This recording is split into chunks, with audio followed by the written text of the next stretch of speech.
Hey guys, hello and welcome to Spud Life with me, your host, Tatty Tim. Okay, so without further ado, let's crack on with this week's episode. 1, 2, 3. Hello, here we are again for another episode coming direct from the Caravan of Love of Spud Life with a actual model in the house. He is a model, he's an actor, he's a singer. Man, what doesn't he do?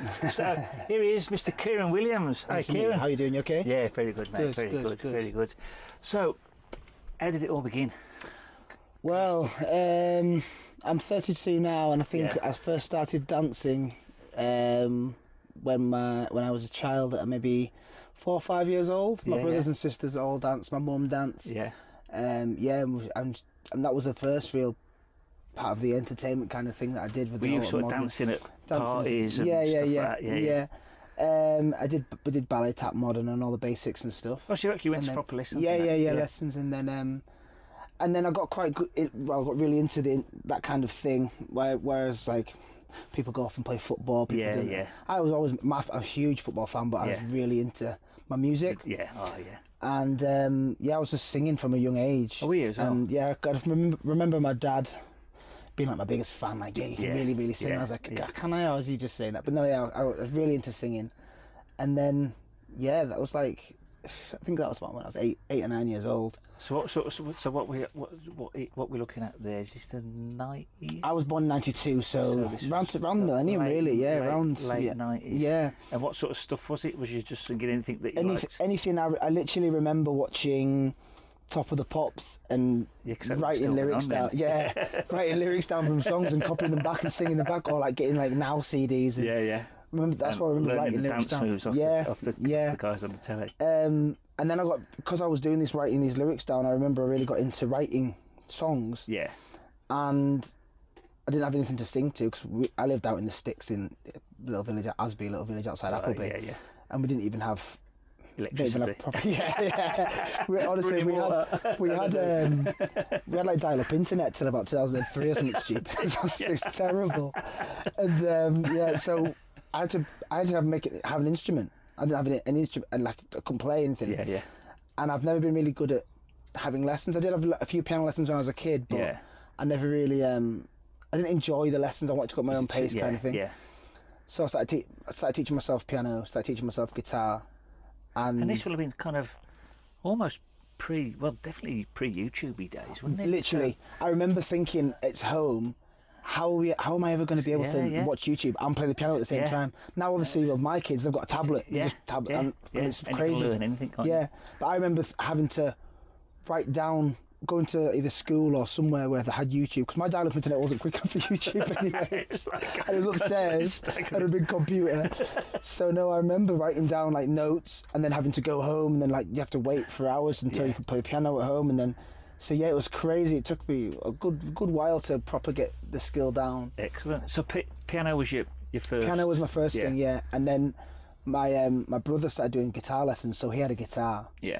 And I remember my mum saying, she says, no, you're not allowed to do guitar lessons, because I just couldn't concentrate on stuff. She's like, it's going to be a waste of time, which to this day I tell her that's completely fair enough, because if I got lessons then, I wouldn't be what I am now. Would you not? No, I think I would have just given up. Do you? Yeah, 100%. So I just started picking my brother's guitar up and playing that and writing. And did that, you just learning a few chords? Yeah, just basic. And did the two, because obviously I play the drums, so cool. Proper instruments to me. I'd love to play the drums. But do the two carry over or not? Because I know a lot. Yeah, because I know a lot of people that can play kind of both. Yeah, definitely. You can. I mean, I didn't realise until I was at late teens that some of the stuff that I could hear whilst playing, other people couldn't hear. Right. And then I soon realised that it was because I had a skill for it. Obviously, hearing certain notes, and I've noticed that in my youngest daughter now, she's 4. Right. And I'll play stuff now, and she'll be like, "Oh, it's this." Really? And I'm like, "Whoa, that's exactly what I was like." Wow. But obviously when I was a bit older, but it's obviously I didn't realise that people just couldn't do that. No, Well, you see, I find it difficult when people say they can't play the drums. Yeah. It's like, it's so easy, and how they can't hold a beat or a rhythm. And it's the same with me. I've tried to learn instruments over the years, different instruments. Yeah. But all I hear is the bass and the drums. You know, I can't. I can't hear them. I can hear the melodies, but you know what I mean. It's See, I'm the other way. I can hear the melodies. Yeah. It's crazy. Like I remember, it's actually only just recently, like in the past 5 years, stopped happening. I kind of ruined the music for myself because I was so obsessed with writing music, hearing music, trying to work out new tunes and new melodies. Yeah. Anytime I heard a song, I wasn't listening to the song. I was trying to like pick it to pieces. It did my head because I love, obviously, I love music, and it was just battering my head. I was like, I can't enjoy a lot of music because I'm just picking this music to bits all the time. Yeah. But now I've you learn to just learned to accept it. Yeah, take it for what it is, and that. Stop trying to pick everyone's music to so bits. You could have become the top musician then. Maybe, Well, I could have been a musician. Yeah, I would have liked to. I did. I was in like a manufactured boy band when I was about 22, 23. Sure. Yeah, we went to X Factor. No way. We got to boot camp. Yeah, that was funny. That You got to boot camp. That was about. Were they all local lads? No, one was from Glasgow, one was from Bristol, and one that I'm still really good friends with now. He's from London. Yeah. Basically, I met this guy on a night out in Newcastle. Yeah. He was part of a YouTube gang when YouTube was first sort of coming through. Yeah, making a job out of YouTubers kind of stuff.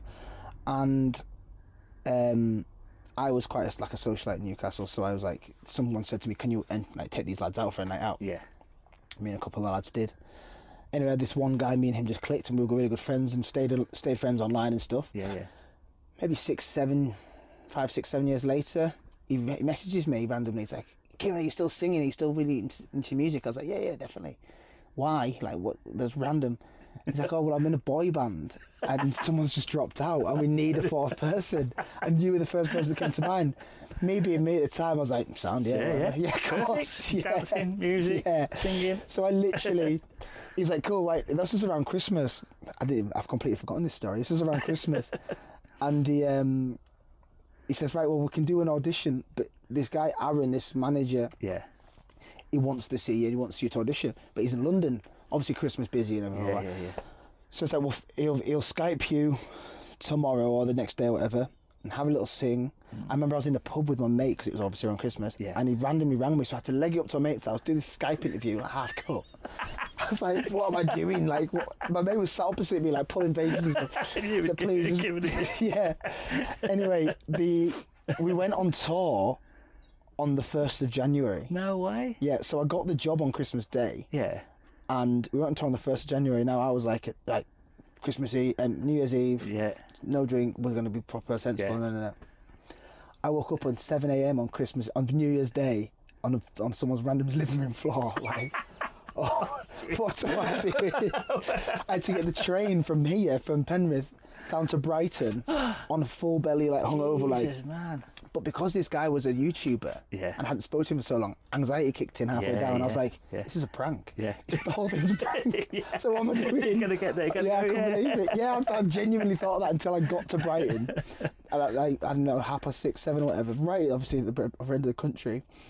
And we went on tour till like the 20th of January, something like that. Way, it was like Brighton, London, Birmingham, Manchester, Liverpool, up to Glasgow. And what were the crowds like? Were they like 10 to 15-year-old girls, just like kids? Sort of not the age necessarily, but the quantity. How many? Oh right, yeah. There was 100. There was like nice small music venues. Oh, were they? Yeah. There was like 100 people so at each full venue. places, Yeah.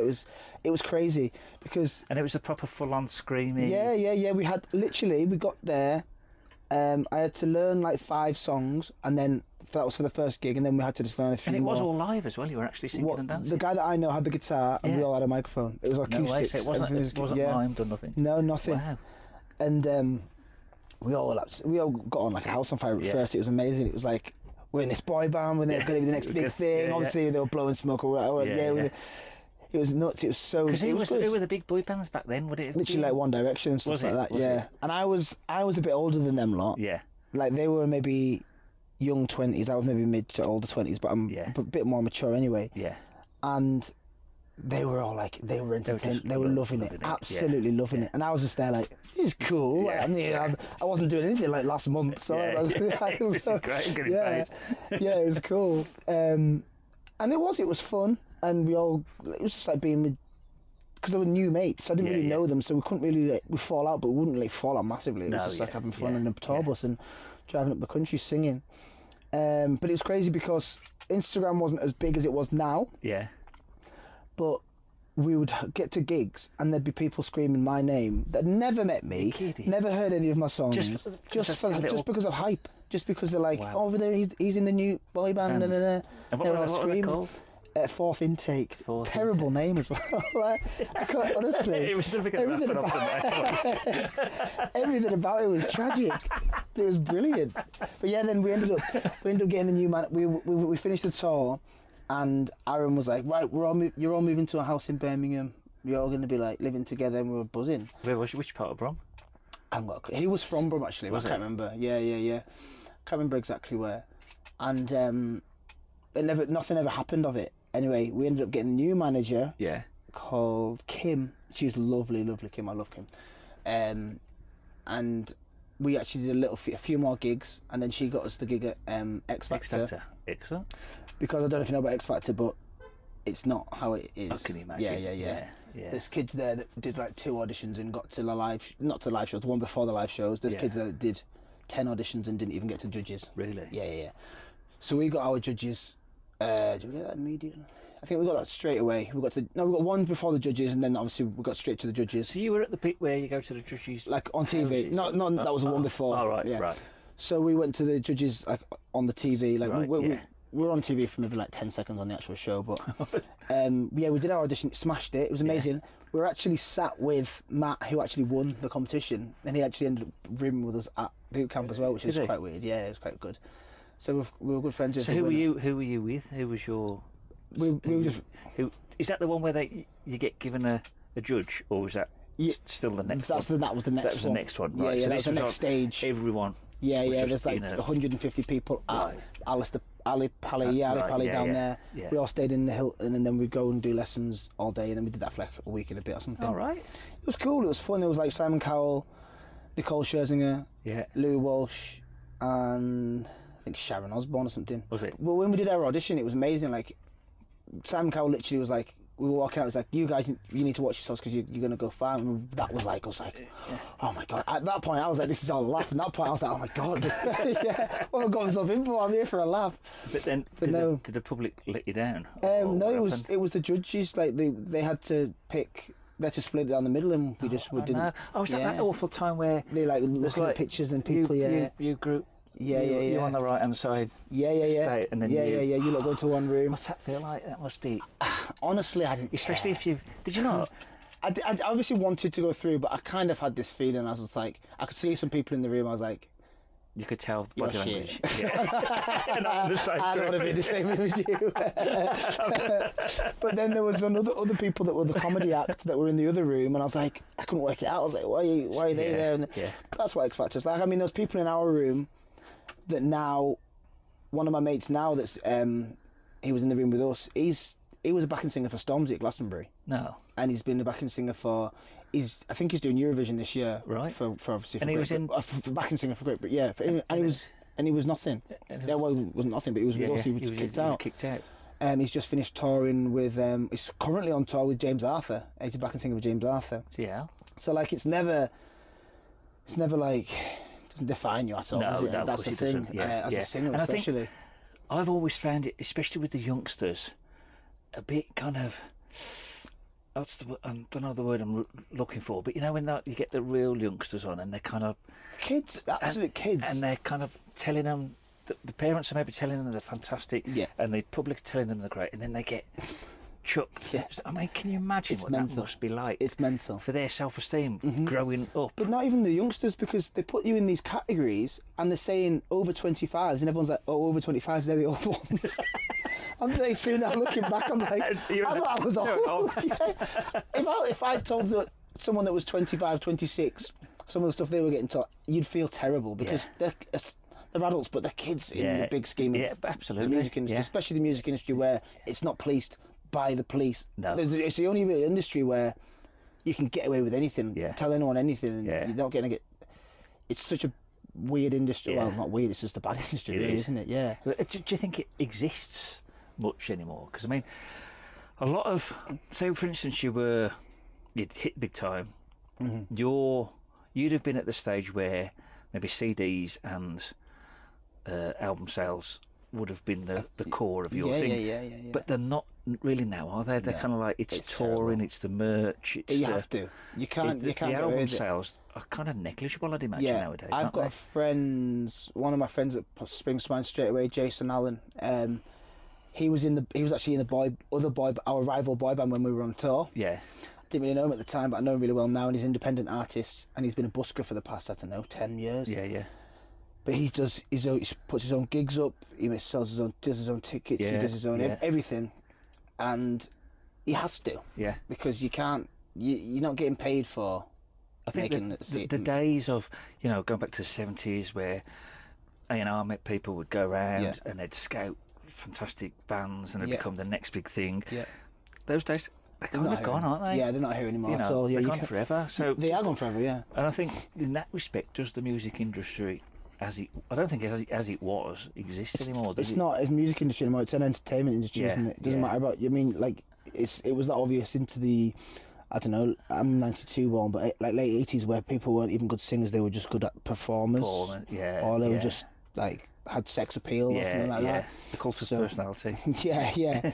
So like you don't, and especially these days where you don't have to be particularly good at anything or signed. You just have to be mediocre. You just have to be popular, don't you, in some way, one way or another. Yeah, and it's the bizarrest things are becoming.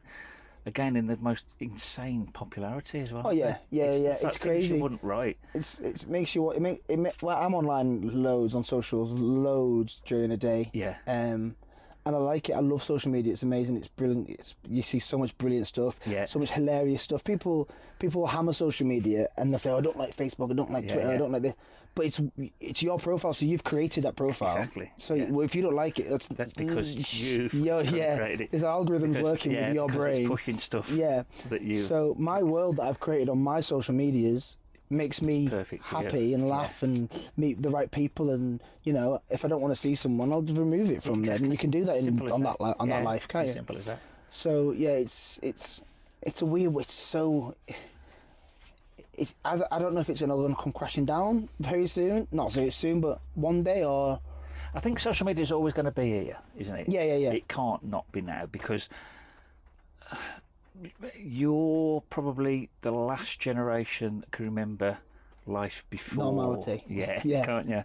Pre. So anyone now, my daughter's age, it's just the norm. Yeah. The internet is the norm. Socials are the norm. Yeah. And I don't know. I think it'll always be, whether it becomes more policed, I don't know. I think it needs to be, but there's certain aspects of it that are kind of very toxic, aren't there? Oh yeah, it's terrible. But there's also, like you said, things that are awesome that make you like laugh out loud. Yeah, like literally. And it creates the thing I love about it is that going back to when I was a lot younger, so we're talking like in the 70s and the 80s, there was basically 3 channels on the television. Yeah. Someone got famous because they either knew somebody or they won, I don't know, Opportunity Knocks or something like that. You know what I mean? It's it was a, or they probably did they'll have worked the hard way up, like the working men's clubs, got through and they finally got to it. And there was only a handful of celebrities back then, weren't there? Yeah. Whereas now, anyone who's funny or has got something about them or a bit of charisma, or just has one moment of fame and then all of a sudden that's it. And it can blow them up and they can become. And I love the term creators because I think humans as a species, we are creative, aren't we? So it's kind of like it's the ultimate thing for people to just sort of play about at with your phone, and it's so simple now as well. Literally, it's so simple. It's great for people to just get out there and just show off, basically, kind of thing. Yeah. Show the talent. Like it's crazy to think, like I say, back when I was learning the piano and stuff, and I couldn't. It wasn't even comprehending my mind that we'd have tablets. That wasn't even a thing. No, And obviously, you're a bit older than me, but like, when would you ever have thought you could just do what we're doing now, kind of thing? Yeah. Like even podcasting, 10 years ago wasn't even a thing. Just no, like it's crazy how much that trajectory is crazy. Yeah. And I always get like the piss taken out of me a little bit I know like random facts and little random stuff. Yeah. But because if I ever wonder something, I literally just search the answer straight away. Then I know it because I'm interested. That's exactly what I do. And people are like, why do you know that? I'm like, well, because I just can. Like, because you'll think of something, won't you? Yeah. And it'll be like, maybe something will pop up on your socials. You think, and it'll make you think of something else. Yeah. And then you'll go just off. go and Google it, won't you? Yeah. Oh, that's right. It's and then it nuts. just stays. Because you're interested And then in one day you'll just blurt it out. Yeah, and it pops up. Why do you know that? Why don't you know it? It's out there. Yeah, exactly. That's the thing. Like, there's people sat there having arguments. I mean, it's good to argue and have conversations and whatnot, but people, they're having arguments. And I'm like, right, well, we should just get the actual answer let's then. get the answer, yeah. Like, but as well, though, now it has become kind of dubious as well, hasn't it? Because there's so much misinformation out there as well. Yeah. You've really got to sort of double down on your what's the word I'm looking for, when you're kind of on your research, haven't you? You got to find make sure that you. It's not a lot of bullshit. Yeah, very true. There is a lot out there. Yeah, very true. So going from that, we went off on... Yeah, we went off on one there. So the music thing, we did the music thing. So we did the music, and that led to that. So then, how did the acting come about? Acting, I never really at all thought I was, going to be or wanting to be an actor. Yeah. And this was actually before I was in the boy band when I was like 15, 16, GCSE. Yeah. Because did you go to Appleby Grammar? Appleby Grammar School, yeah. I was good in school. I was silly. I was a class clown, but I was never like naughty. Me and you both. Yeah. I was just an idiot. Just foolish. Making people laugh. Yeah, exactly. It's an attention seeker. Yeah. Which, funnily enough, teachers always told me, you'll never get a job being an attention seeker. Now I'm an actor. I'm like, ooh. But no, I was an attention seeker. That's exactly what I was. And I still am a little bit, but I calmed down a lot, obviously, being 32. And I was always quite clever. Yeah. So a lot of teachers were like, why is he like in the top sets, but why is he pissing around? Yeah. And it's just because I couldn't concentrate. Yeah. And that was before, like, I know that people have ADHD and want and this and that. Yeah. These days, half the population seems to, but like, back then, it wasn't really a thing. No. I remember my mum had to go through, like, when we were doing food shops, she was like checking all the E-numbers on the foods because I had to. Oh God, that was a thing, E-numbers, yeah. And then I had to have these cod liver pills before I went to school. Yeah. And I thought, I was like, dude, you think I was doing like medicine? And I was like, why am I taking these? It's just cod liver pills. But yeah, it was, like that was the level it got to. I couldn't concentrate. And then all of a sudden GCSEs came round, and I was doing drama, and it just completely settled me. Did it? I completely just concentrated. So that's when you could choose your subjects, and you. Yeah. So I was like 14, 15, I think. And you chose drama. And I chose drama because I thought it would be easy because it's drama. I excel a bit of energy and maybe not do as much writing. And it was just like I got my only A was in drama, and I should have got all A's at my GCSEs realistically because I was in top sets and I was clever, but I just didn't revise, didn't want to do any of that. Had no interest in being educated like that. And I got an A in drama, and I got told that there was only a handful of people in the country that got 100% in their physical in the drama, and I was one of them. No way. Which was like, I don't know if she just told me that or it was true, but I've told everyone since. But that was one of my things now. But that was like me going like, right, well, I must be good at this. Yeah. So it just and gelled. I was gelled completely. And then I was getting, and then I had an audition for a show down in Liverpool called The Stage Experience, which is at Liverpool Empire Theatre, a huge theatre obviously, and it's the second or third biggest theatre in Europe. Yeah. And that was for summer holiday when I was about 14 or 15. Was that the Cliff Richard? Cliff Richard show, yeah. And I auditioned for that. My grandma had a contact with the director because she was doing costume with the one other show anyway. So I went and auditioned for that. Got not the lead role, not Cliff Richard's role, but he's got three friends in the show. Yeah. In the show, and I was one of those called Steve. Excellent. And that was then flipping. We had ITV News came to Appleby School, and they were like, I was like, what's going on here? On board a crack. Yeah, exactly. I was like, what's happening? I was little old lad to have a laugh. But they came down to Liverpool actually, not to school. They came down to Liverpool. Yeah, they came down to Liverpool. Interviewed us down there on stage. Because it was quite a big thing because I'm from such a small place to do that. Yeah. Whereas there was people in Liverpool that are in the show. Yes. And they were just like, why is this guy... Was there still a Liverpool... Was the Liverpool School of Performing Arts there? Yeah. Liverpool was there. Yeah, Liverpool was there. Yeah. We got Cliff Richard wrote us all a letter before the show. Yeah, really? Yeah, it's crazy. So was this the first sort of stage that I did? Improvisation of the film, though, or not? Yeah, it must have. Well, yeah, must have been. Well, it was a stage experience thing. So it was for kids, right, that want to be on stage, right, to give them a chance to be on the big stage. Yeah, yeah. You could be up to like 18 to be in it. Yeah. There was a huge chorus of like the stage school that's down there already, and they were like in the background or whatever. Man, so you did wicked to get that. Yeah, it was mental. That was literally like bang straight away. I was like, yeah, and it was it was quite a big thing. And yeah, so I did that, and then ended up doing it the next year. Didn't get a main role for the next year, which I was quite pleased. No, that's a lie. When I did get them, I cried my eyes out because I was like, "This is me, I'm the best in the world." Yeah. Didn't get a main role. And then my mum was like, sat me down. She was like, "Right, this is going to be the thing now. If you don't get poles, you're not gonna always get what you want." I was like, "Yeah, that's fine, cool." So I went and did the show. Loved it even more than the first time because I was more involved in everyone rather than just the lead. I had to concentrate on lines and stuff. And yeah, so we did that. My sister ended up being in it. She was my little sister. Yeah, both my sisters were in it. One of my sisters was a dancer. Yeah. In the dance troupe, whatever you call it. And my other little sister, she was in the chorus. Yeah, and like there was a bus of like 52 people came down from here, and I went down to watch it and stuff. Yeah, it was mental. I felt like a celebrity. Well, did I feel like a celebrity? You are. I suppose I was, at the time. That was cool. And then, so we did that. The GCSEs, that was, and then like, I've just always been into acting. Then I ended up having, I dropped out of sixth form. Yeah. Because I was doing like extra work on Waterloo Road and Shameless and stuff. So I was like, I'm going to try and push this. Yeah, yeah.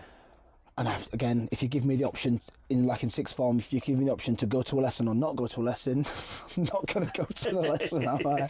Right. So I wasted my own time here, and not just yours. So I didn't do sixth form. I did the first year, and then it wasn't for me. And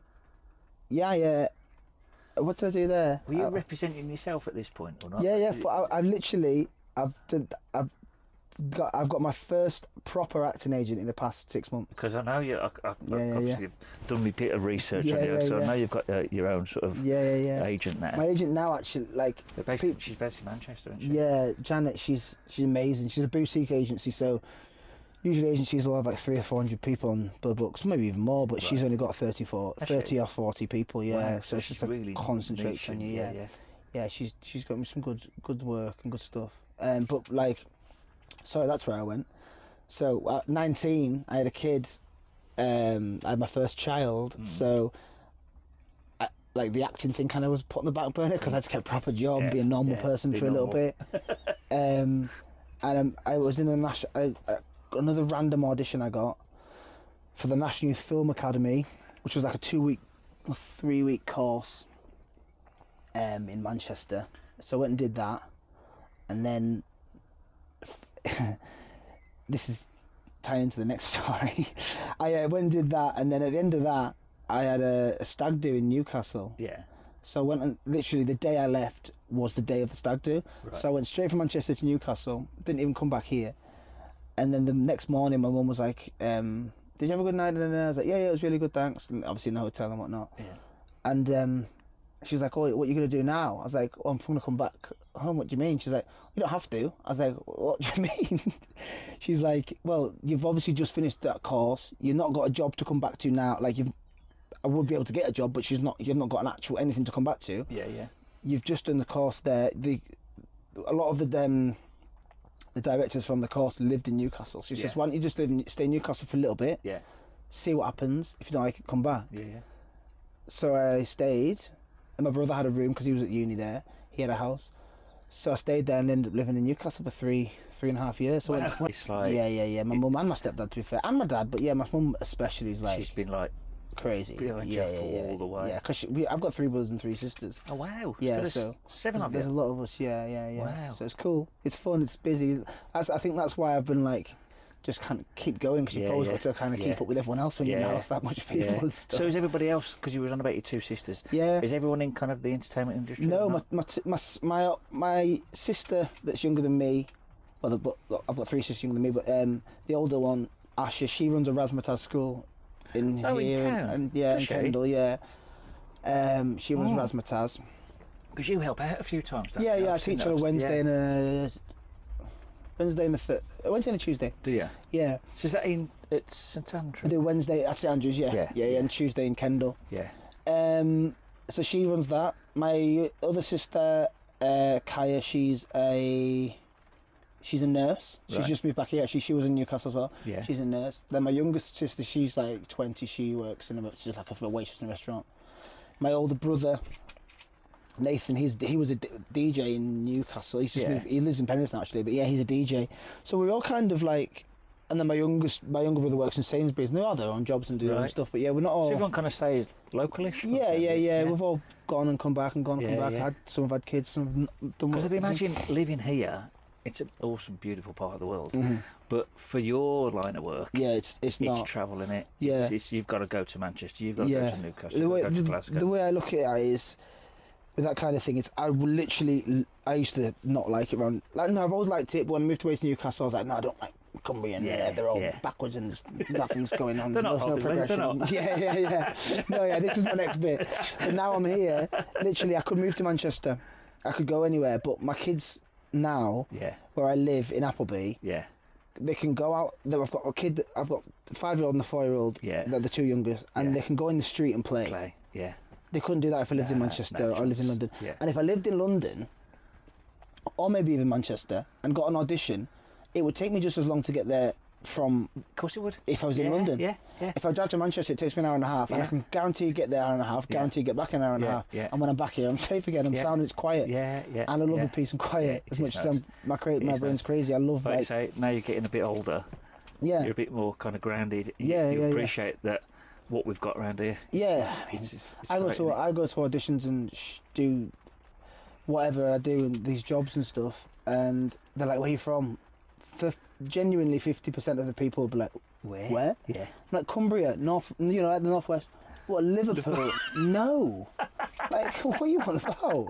And I go Lake District, and I'm like, "Oh yeah, Windermere, Windermere, yeah. Oh yeah, Windermere. That's where I'm from. Sam. Right. Leave it at that. Yeah. But no, it is like I say, they're like. I used to do a bit of work in the lakes. And sometimes you'd be like, you just look up and you'd be like, people come on holiday here, and we just live here. Like literally, people will come from China or anywhere to come here. And it's like, it's Penrith. You know what I mean? It's mental, isn't it? It's crazy. It is mental. And they're always like, do you always go walking and do you always go wakeboarding and No. Not as often as I should, really, to be honest. But I mean, it's different. I suppose it's different for you because you were born here, weren't you? I was born in Germany, but I've lived here all my life. Yeah. Whereas I've moved, so I'm still an outsider. Where are you from? Are you from West Midlands? Birmingham. Yeah. My dad's from Warsaw. Oh, is he? Yeah. That's hence I was gonna test your Birmingham accent later. Oh, right. because I was doing, like I said, I did my research on you, and you've got all these accents that you can do. So I'm gonna have a bit of acting lessons later. That's fun. But so I used to come up here as a tourist. Oh, right. So for me, this is like an unbelievable dream come true. And it's kind of like I still look at the lakes and the mountains, through amazing eyes. It's like, wow. Yeah. This is where I live now. It's kind of like amazing. So I do all the wakeboarding and walking and all the rest of it, because that was kind of one of the reasons for moving up. Obviously starting the business, but the fact that we're going to be living somewhere. It is mental, beautiful. And it's like my dad lives in Leeds, and he's lived in Leeds, I don't know, 20 years or something. And I remember as a kid going to his house, and like I'd go to bed and just close my eyes, then you can just hear the traffic.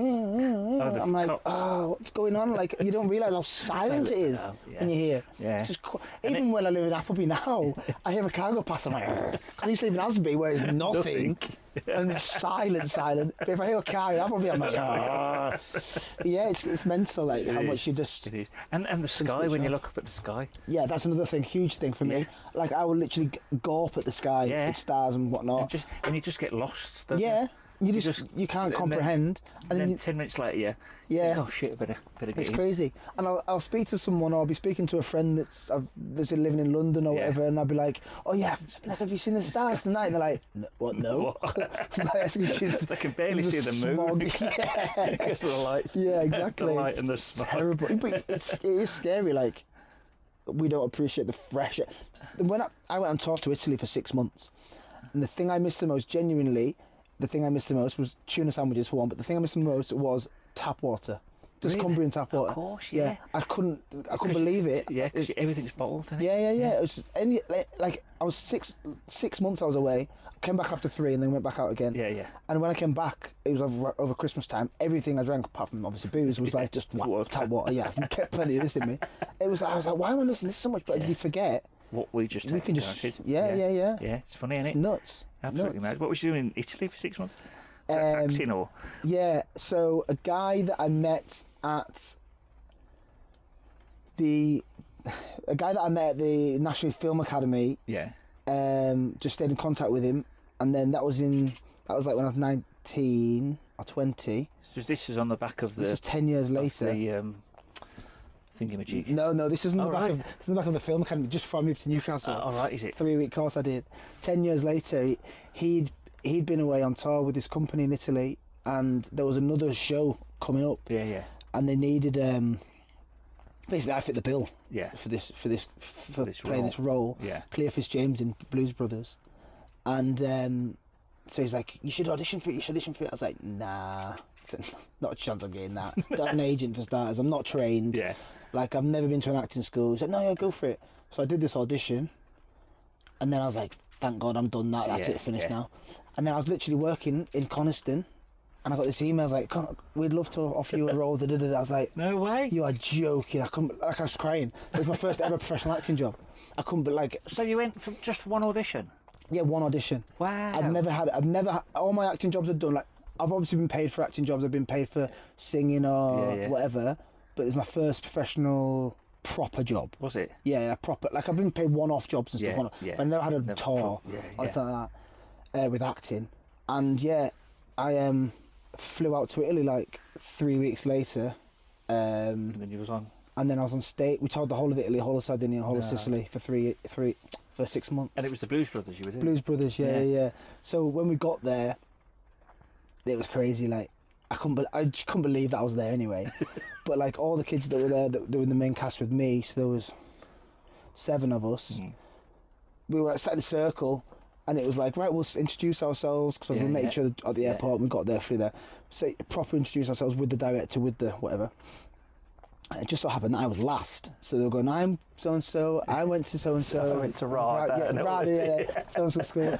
And I was like sweating. So what am I going to say here? I'm Kieran, I'm from Cumbria. Exactly. I was like, and then looked at me. It's like, yeah, I'm Kieran. I got an A in GCSE drama. And that's it. But they were like, I was like, what do you mean? I knew exactly what they meant, but then I was like, I didn't go to acting school. That's it. They're like, so who's your agent? And I was like, no, I don't have an agent. So how did you get this job? I was like, honestly, this is my life. I don't know. Yeah, I don't know. Like, stop putting pressure on me. And then the director actually, she put it in. She was like, no, this is Kieran. He got the audition after you looked. And now, all of us, especially the boys, we're all like literally. That was 2 years ago. Yeah. We're all literally still rich because we're on tour. We're all scarily so similar, but so different at the same time. Yeah. From like my mate Edwin, he's from like Southampton, Southampton way, like right at the bottom of the country. Yeah. I'm obviously like from right up here. Yeah. And we just clicked. And he was the youngest, I was the oldest. He's like prim proper, like you know. And we were just literally clicked. And like the other 4 or 5 guys, whatever. We're just all so like. Were you familiar with the film before doing it? I'd seen it. Yeah. Then I got sent my script, and I was like, I better watch this film. So I watched it. Yeah. And I was like, I recognised and remembered loads of it. Yeah. And I think I watched it twice in an afternoon or something. Did you? Yeah, and followed the script while I watched it. Yeah. Just trying to get it in my head, and then did literally close the script and didn't open it again until I was in Italy. We had 2 weeks of rehearsals in Italy, and then we went on tour. Because what do you do? Would you kind of plagiarise and copy that character completely, or not? Or would you put your own spin on it? Put my spin on it. Do you? But because we were on tour for so long, you kind of have to mess around. Yeah. Kind of. Not the audience would notice. Each performance is slightly different. Yeah. Yeah. But you're like, you kind of wind wind people up on stage. Like if I was acting with you, I'd do something and try and make you laugh or something. Not that they would never know. They would never know. The audience would never know. No, they just think it's part. You kind of get. It's kind of like keeps you fresh constantly on your toes, kind of thing. Do you know what I mean? Yeah. So I'd imagine that when you go to see a play in, I don't know, Broadway or down in London or somewhere, the actors there will be doing very similar 100%. things, won't they? Yeah, 100%. You know, there's no way that they'll just constantly. No, because it's boring. It will be. It's just like copying. The motions. Yeah. And as a punter looking at it, you'd know. Yeah, you would. You'd know more if they were. Yeah, like a robot. This is. Anyone can. Not anyone could do it, but you know what I mean. But if they're giving it, and you can see little. Yeah, and because it's Blues Brothers as well. Name me one moment in Blues Brothers that's serious. Exactly. Like literally, the whole show was ridiculous. Exactly. It was so fun. It was amazing. We had the car. We had a little car and everything, and it was. But like we did shows, or you've seen on my Instagram. Yeah. Well, I've seen the one. You've put a couple of reels up. Yeah. I don't think that's the. No, I don't have one for the. Oh no, yeah, I have, but that was maybe tour. I'm not sure. That was maybe for tour. I don't think it was the Blues Brothers. Unless how far back does that one go? I'm not sure. Because one of your latest reels, you said it was an older clip, and it was done in it looked like some sort of American diner and someone. Oh yeah, that was in what's it called up there? No way was it up at the I know what you mean. Next to Cranston's. Yeah, that was in there. Was it? Yeah, that was random as well. All my jobs seem to be so random. I got an audition for. No, there wasn't an audition. Someone just met me on a night out in Penrith that was singing. Yeah.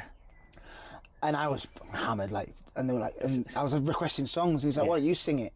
I was like, "I don't sound." So I sung it, and ended up singing a few more songs with him. This was in like the lounge or something. Was it? The place was bouncing, and then he was like, "You're really good. You." I ended up being in his band. I ended up being in a band with him. I did a gig with it. I forgot about that. I did a gig with him in flipping Carlisle. Yeah, flipping heck. And then we did a music video. I did a music video in the warehouse. We filmed that. Yeah. For his promo video. Yeah, and then anyway, sorry, that was another flipping heck. I completely forgot about that. And then he was a director in this music video for a band called The Overtones. Right. They're quite popular, I would describe them as all Michael Bublé. Oh, they're all like a Michael Bublé, yeah. They're very popular, yeah. They've got they do tours and stuff, yeah. Like a bit of a older women's they love that kind of thing. Yeah. So they had a song called Stand Up coming out, and he just says, "I need a bad guy. I need an angry bad guy." I was like, right, why are you asking me? So he gave me a script and says, just learn that script. It's not going to be in the song, obviously, but it'll give you your energy levels. So we just filmed that, a few hours filmed that. And that was good. That was really cool, actually. So that scene is just for a music video. That was for maybe 15 seconds of music video. Right. Yeah. We filmed for a good few hours for that. Did you? Yeah. That's it. Cool. Because everyone who doesn't know the score, I think they think that, you touched on it when you were on about X Factor. Yeah. Like years ago, we went to see Gladiators being filmed when it was the original Gladiators. Yeah, it was filmed in Birmingham. Class. And what a faff. Oh yeah. It is such a faff. We when we were at X Factor, there was a massive crowd of us there. Dermot O'Leary was as close as you are there. Yeah. We were at the front. And he's like, right now, guys, we're going to have to... sorry, he didn't say it. The person... There's a producer guy said it, yeah. Stood up on this thing. Says, right now, guys, Dermot's going to say something now. When I put my hand in the air, I want everyone to... Yeah. No. I want everyone to just... Oh, right, not even... Pretend to cheer. Really? And so we're right. And then, so we did it, and everyone... So we've got 1,000 people, whatever's going... just so Dermot could speak over it. I was like... This is the most fabricated bollocks.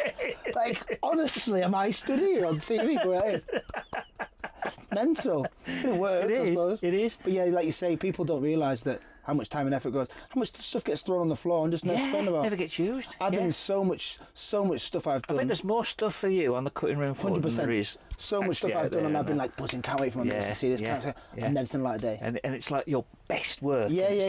It's there on the floor. Yeah. I did a 4-hour interview, just coming out of the other end of lockdown, Wow. and it was 4 hours of me and two other guys. It was all around the George Floyd and all that business. Yeah, so it was a big debate on racism and there was going to be a renaissance of life after COVID and whatever. And we did 4 hours of talk in Newcastle, and I was like, this is going to be pretty cool. This, I cannot wait to see this. Like, I'm going to get so much like people going to shake my hand in the street for what we've said here. Yeah. Never ever seen 1 second of it. You're kidding. Never 1 second of it. Yeah. Well, mental. Whose baby was it, so to speak? I won't have a clue. I don't know. I got invited to do it. Yeah. That's maybe one of my problems. Is I get asked to do stuff, just turn up and do it. That's and go, what you do, yeah. Yeah. Hopefully we'll see this back. This will not be on the cut round floor, by the way. No, but yeah, it's crazy. We did it. We spoke on so much stuff, and I was saying, I got so into it. I was saying stuff like, I was like, oh fuck it, I don't care. I'm going to say it now. I don't care. And I was saying stuff, and then they never saw it, and I was like, I've just exposed myself to these people. Yeah, I don't care. Just bared your soul. Yeah, completely opened up to these people. And it just got. No, yeah, it was crazy. For 4 hours, is that? It was literally about 4 hours, wow. And it was on a weeknight, and I drove to Newcastle to do it, and drove back after it to go to work the next day. No way. Yeah, it's crazy. That is mental. So where would you say you got a lot of your kind of inspiration from? Being different, I think. Yeah, being different, like growing up non-white in a white community. Yeah, because I mean, how kind of difficult was that? Was it a thing or not? Yeah, massively. Was it? Yeah. My mum and dad split up when I was like maybe 4 or 5 or something. My dad's always lived away. Yeah. My dad's a flipping 6 foot whatever black geezer, like scary, like he's a prison officer, like he's been a policeman, like you wouldn't mess with him. Yeah. And so I was raised by like my mum, who's obviously white, and my stepdad and my brothers and sisters are all mixed race. Yeah. And half the stuff I've put up with, or we've put up with, since being here would never have been said if my dad was living around the corner. Yeah. Or perhaps if you lived in a city. If I lived in a city, if I lived in a city, I would never have even been brought up the fact that I was mixed race or black, or you want to call it.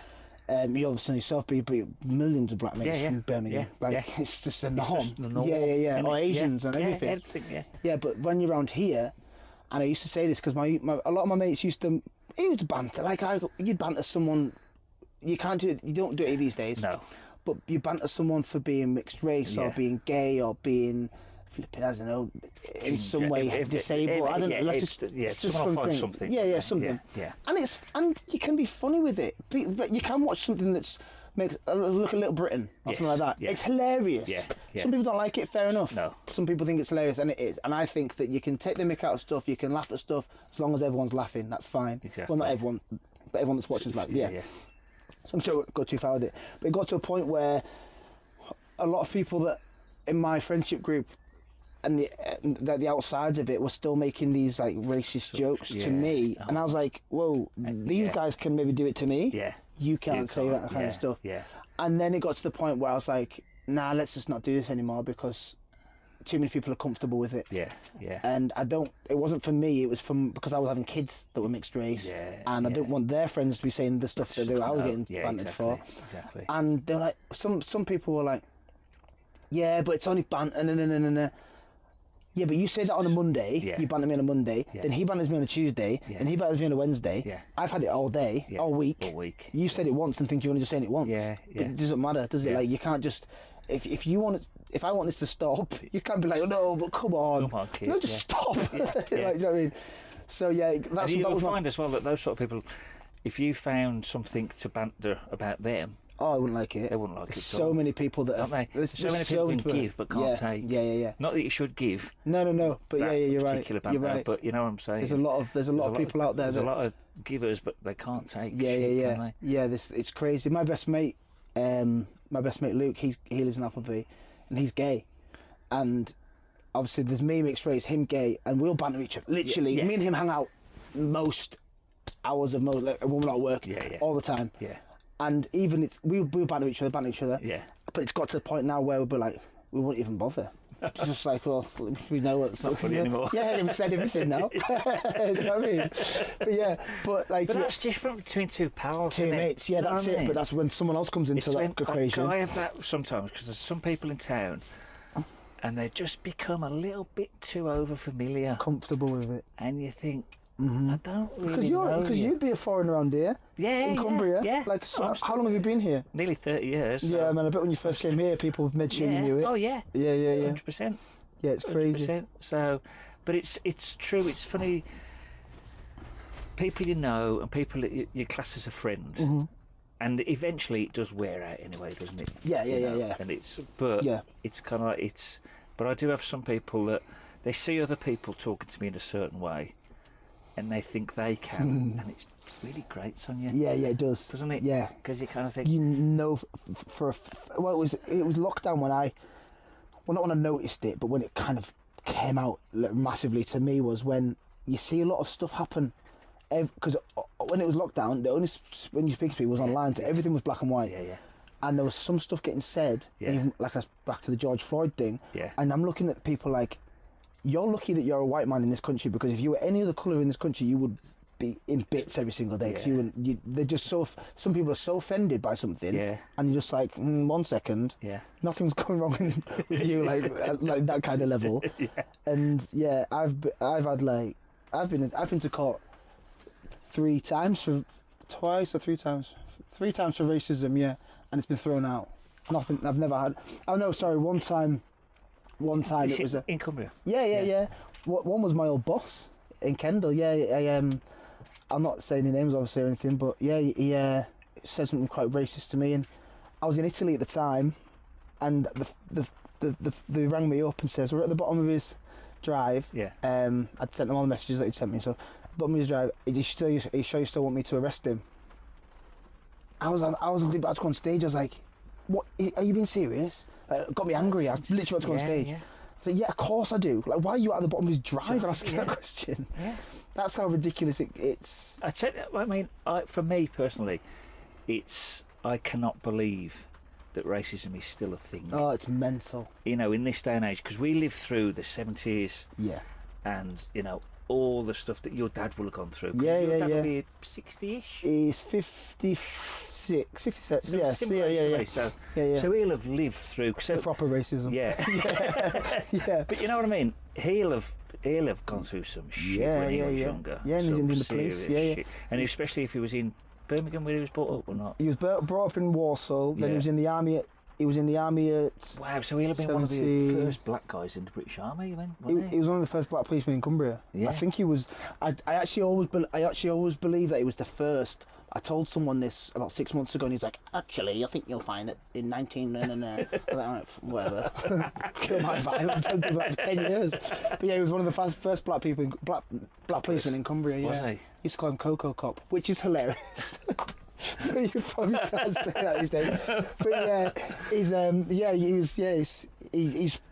still proud of it. Like, he doesn't really like the police so much these days, but he still tells people. But it's so he'll have been there, because I'm guessing. So his mum and dad will have come over.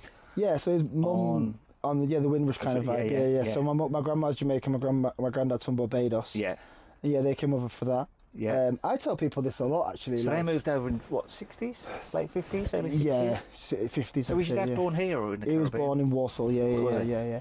And so because like people forget. I actually was telling someone the story the other day. People forget how recent, like, back to the racism thing. Like, my grandma's grandma was a slave. Yeah. Like literally a slave. Literally was a slave. Yeah. So because I found out like a couple of years ago that I'm Nigerian.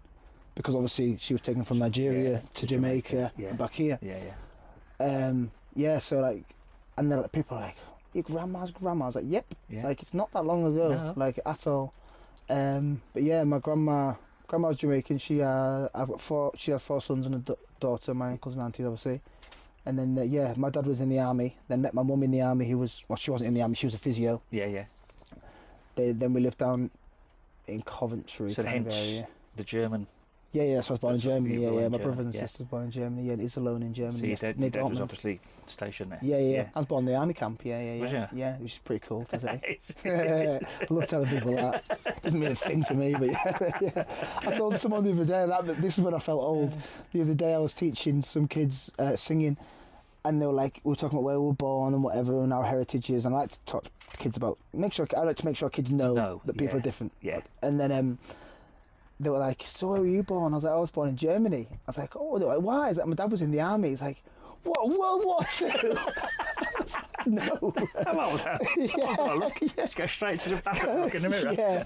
How old do you think my dad is? If you're right. But yeah, so, yeah, so my dad was based in Germany. He's been all over to Afghan and all that business. Yeah, and then he was in the police. Then he was a security guard for a bit, and then he's been his favourite prison officer now. So where's he at? Is he at Winton Green? Leeds. So. Oh, is he in Leeds now? Yeah, so yeah, moved, yeah. He didn't go back to Warsaw. No.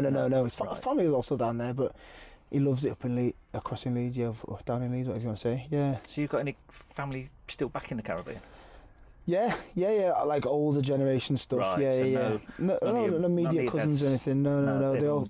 All my cousins and whatnot live in Walsall, West Brom, Dudley, Wolves. Yeah, down there. All around there. Yeah, but like, I've got aunties and uncles and all that in Jamaica. People forget about Jamaica though. I always say this, like, Jamaica. People are, you have a family in Jamaica. It must be so nice. No.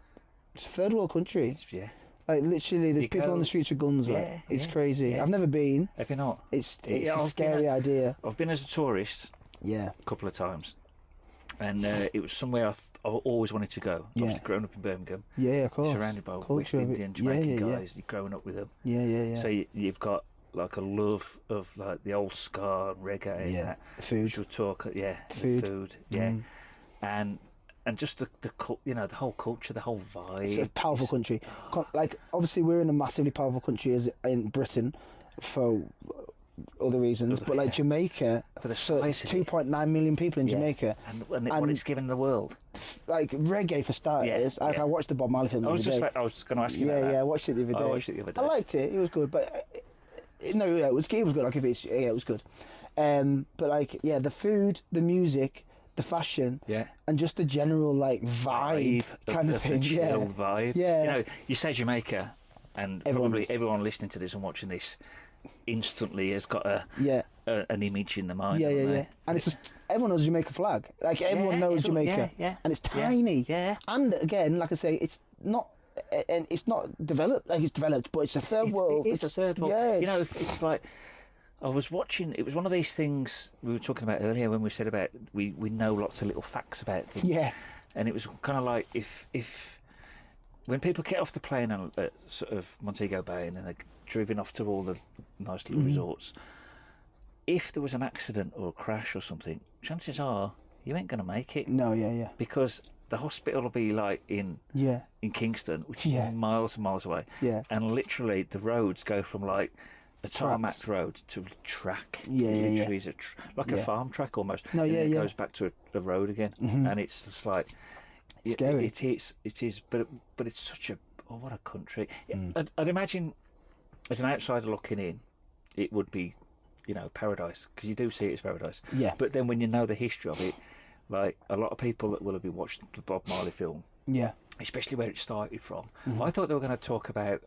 I knew it was coming. Yeah. And I thought they were going to start from his early days. And I know they kind of flicked in and out, didn't they? And from the shooting. Yeah. And it was like, so they've started here. Yeah, that's what confused me when I watched it. Because I was in my head, because I didn't watch it in the cinema. I'd watched it like on some dodgy thing, I don't know. I watched it. Dodgy stick. Yeah.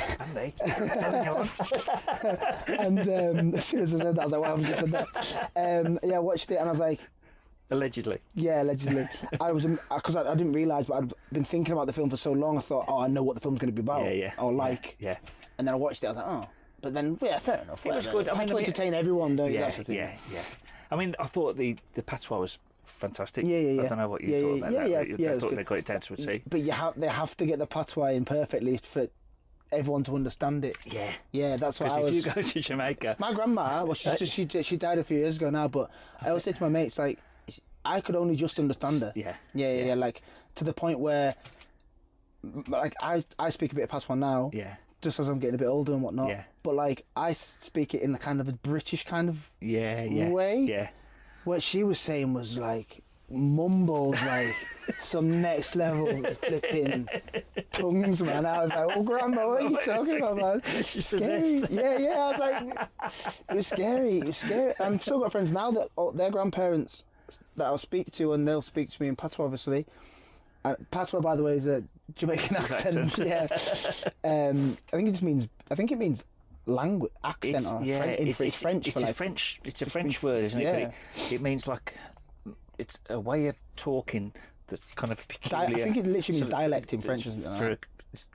It's peculiar to a specific region, I think, isn't it? Yeah. And I think Jamaican is the world's most famous patois. Yeah, isn't it? yeah. There's other sort of people Patois. do speak. Yeah. I think the Cajuns, I think they speak a kind of version of patois.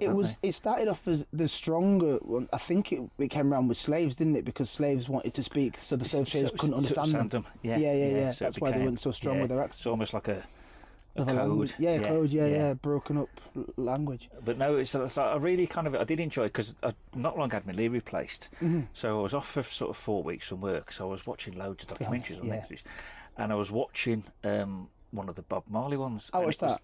And it was good, and it was all about the shooting. Wasn't it? Yeah. And did you notice with the film? I don't know how long ago you watched the Bob Marley documentary, but it was really similar on the. Is it that I shot the sheriff? He kind of started in that when he got shot, and it was kind of like it did flick back to little bits, but where he met Rita and stuff. But it was kind of like there was no childhood per se, was there? No, that for me was a bit weird as well because they obviously made the film for entertainment reasons, but I also wanted the film to be like for people to learn. Because everyone knows what kind of happened in the film. Yes. Well, not everyone, but people already knew that. Yeah. But I want people don't know Bob Marley's. I don't know having Bob Marley as a kid and how he brought it up and whatever. And I don't know if people just don't.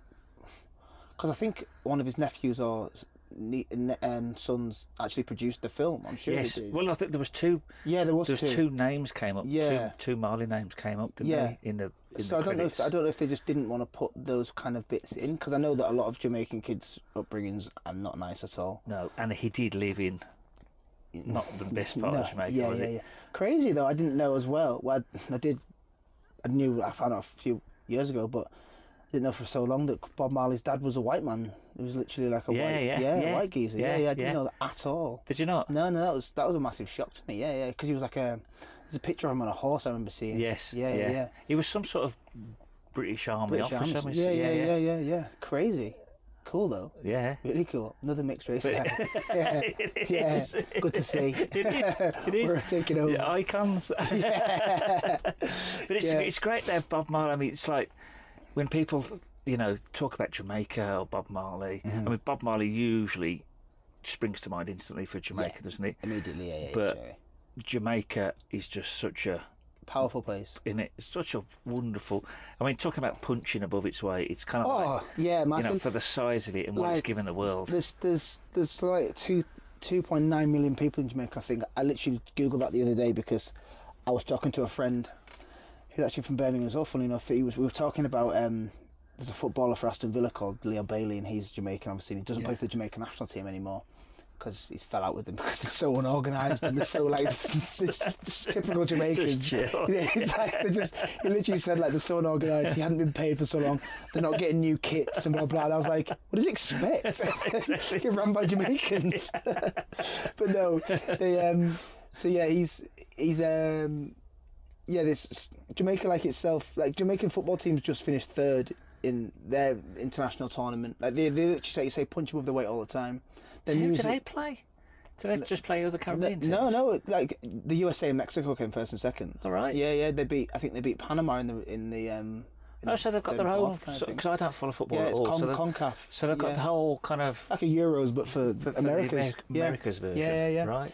Yeah, and Jamaica came third. Like, and granted, no, it's fair. Like a lot of the players of Jamaica's team, well, like 5 or 6, they're playing this from. There's one from Leicester, there's one from flipping London. But they've got Jamaican family. Right? It's the same as we also having half of our England cricket team full of foreign people or whatever. Or like and the national rugby team has Islanders and Tongans and whatnot. It's fair.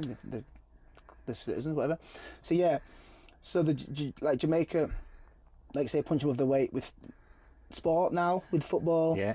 Obviously, athletics, they kill it in athletics. There isn't a sprinter in the world, isn't mental. There? Isn't it? But food, culture, clothes, music. The music is just vibes. Just being. If the thing is, if you say to someone, happy vibes or something like that, of all the countries in the world, You said, what's the happiest country? You'd be like Jamaica. Yeah. But like no one's been to Jamaica. No, and yet if you lived in Kingston Yeah. and you were on that wrong side of the street, Bang. yeah, Yeah. it's exactly. like the happiest place in the It's world. scary. It's... And it was like it was a war zone back then. I don't know what it's like now, but then when they touched on it very kind of gingerly, didn't they, in the film? And that was the whole idea of the One Love concert was to get everybody sort of together. Yeah, well, he got the two men to like shake hands, didn't he? The two was it opposition leaders? parties, leader And it was all very, because they kind of ran the gangs, you know, a very sort of street level, wasn't it? So, and Bob came from one of those gangs, kind of slum area type places in that are run by those in the gangs. So yeah, it was like really, I don't know. I enjoyed it for what it was. That's it. Film. Yeah, I'll not watch it again for a while, but it was... you always knew the soundtrack was going to be good. Yeah, standard. Yeah. And there was one particular song called War, and I wasn't really familiar with it. It wasn't one of Bob Marley's really most popular songs. Yeah, okay. But if you go Google it, the lyrics so poignant for now. I think throughout the ages there's been so many songs that were written in the 60s, 70s, 80s that resonate still now. And this one with Bob Marley's, mate, it's just like there's one particular lyric that jumped out at me, and it was something like the time will come when the colour of a man's skin will be as insignificant as his colour of his eyes. And it was like, how amazing is that? You know what I mean? Cool. Because it should be like that, shouldn't it? Oh yeah, 100%. You know, I shouldn't look at you. No, and you've got blue eyes. No, yeah, you wouldn't. I hate you because you've got blue. And it's the same thing with. It's the colour of someone's fucking skin. That's all it is. It's crazy you say that. I was watching something. I'm not sure if it was today or yesterday or the day before, but it was a guy going around the streets and interviewing couples, like married couples that had been married for a long time, and he'd be like, right, they were not back to back, but they weren't looking at each other. And he'd go to the wife, he'd be like, what colour eyes has your husband got? And she'd say, go to the husband, what colour eyes has your wife got? He's to that. That's not good. Married for 20 years. Like, that's it, isn't it? Like, it doesn't even register like colour. It doesn't, and it shouldn't, should it? No. So, no. But no, it's. So would you say that you liked, because obviously you've got a lot of family, a lot of history in the Caribbean, you a big reggae fan, or Yeah, I'm always picking between like what I don't know why, because it doesn't matter. But I'm always like, what's my favourite genre of music? Because I love, like, I used to be in a rock band, like when I was like 17. But I was in this band at 17, and the guitarist, drummer, and the bassist, they were all like late 30s to 40s, right, so they were just wanted to sing it, and I was just like, I can all do it. What were you singing? What were you just like covers? Foo Fighters, Nirvana, was it? like Was it? smashing like rock out, like I love heavy rock stuff. Yeah. They said there's a lot of black guys. There's not a massive sort of black kind of rock community. No, not at all. Not just a community, but bands. You know. No, yeah. The Ice-T's got one called Body Count. They're really good. Really good. And he kind of it's like a crossover-y rap. Yeah. Kind of, you basically it's Ice-T. There's the you know what I mean? Yeah, okay. And then there's a band called Sepultura that are from Brazil. Yeah. They've got and there's quite a few sort of Brazilian bands that are kind of up there. Yeah. But generally, it's kind of like white European guys are in. Yeah, rock, definitely. Rock and metal in it. Definitely, and then. But it shouldn't be that either. You know, it's like you shouldn't just because you're white and European. Doesn't stop me loving reggae. No, yeah, well that's it. That's the thing with reggae as well, though, because you get people that like some people will not like rock. Yeah. Some people will love rock. Some people will not like pop. Yeah. Reggae, you say someone, do you like this song, this Bob Marley song? Yeah. Oh yeah. I'm like, yeah, you like this, don't you? Of course you do. Yeah, you know this tune. You didn't know you like this song, but you like this song, don't you? Yeah. But that's the thing with like even with ska, you just can't help that offbeat. People love it. You just can't help but get up and boogie. I was on a stag do this weekend, and obviously I was in Benidorm, and this crazy house music, in this bar walk past and I could just hear du, du, du, du, du, du. And one of the guys went, I love this tune. I was like, yeah, you do. He's like, who's it by? Like, the specials, come on. It's like, yeah, you didn't even know you liked this music, but you do. I said, just check. And literally, this would have been, what day is it? Monday. So yeah, this would have been 2 days ago. And I said, listen, check the specials out. If you like that song, check them out. Yeah. And he was like, he's just like, yeah, I've always loved this song, but I never knew it was. Yeah. It's true, isn't it? That was in Benidorm. Some stupid bar. Crazy. But no, so you reckon your mix of music is eclectic? So I absolutely love rock. I love reggae and I love rap. Do you think, right, because of where you've lived and been brought up, Yeah. if you'd have been brought up in a city, Yeah. No. you would have got into rock? No, I don't. Do you think it was because of I like high energy music, Yeah. but I love house music as well. And but then when I was like this weekend, I was in this spot in this random club in Benidorm. Like me and my mate wandered off and went to have a look around. Ended up in this club and it's like, I was looking around. I was like, everyone here is having a real good time. This is actually quite cool. It's mint. It is. So I was just like going for it. But just because the energy was just so high, I was just like, yeah, this is mint. Like I'm not gonna say that I don't like something because of a genre. No, exactly. That's like almost saying I don't like so-and-so because they're like black or white. It's like I don't like that because it's a certain genre. If I like the song, I like the song. Exactly. That's Like, it in a nutshell. There's probably reggae songs out there that I'm just like, There's plenty Yeah. I don't like, but there's others that as soon as you put it on, yeah, it's like immediately. boom, and you're straight, straight up for it. But you get the odd like rock song that pops through. Like remember like when Kings of Leon released Sex on Fire kind of thing. Yeah. And some people went into that kind of music, and then all of a sudden Sex on Fire came out, and you had people like the room goes crazy. Yeah, people started doing this and that. I'm like, you didn't like this music before, but yeah, that's what it does. Like the old song it's comes the energy, through. innit? It's the energy, and it just grabs you. Yeah. Gets you. Yeah. Like festivals for me with that kind of stuff, you get people just like you say, energy.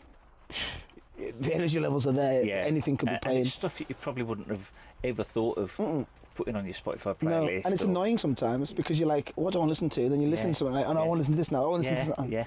Yeah, but like, I kind of, no, I wouldn't say wish I was one of those people that just like one genre of music, but sometimes I'm like, what do I want to listen to? Then just mix it up. It's crazy.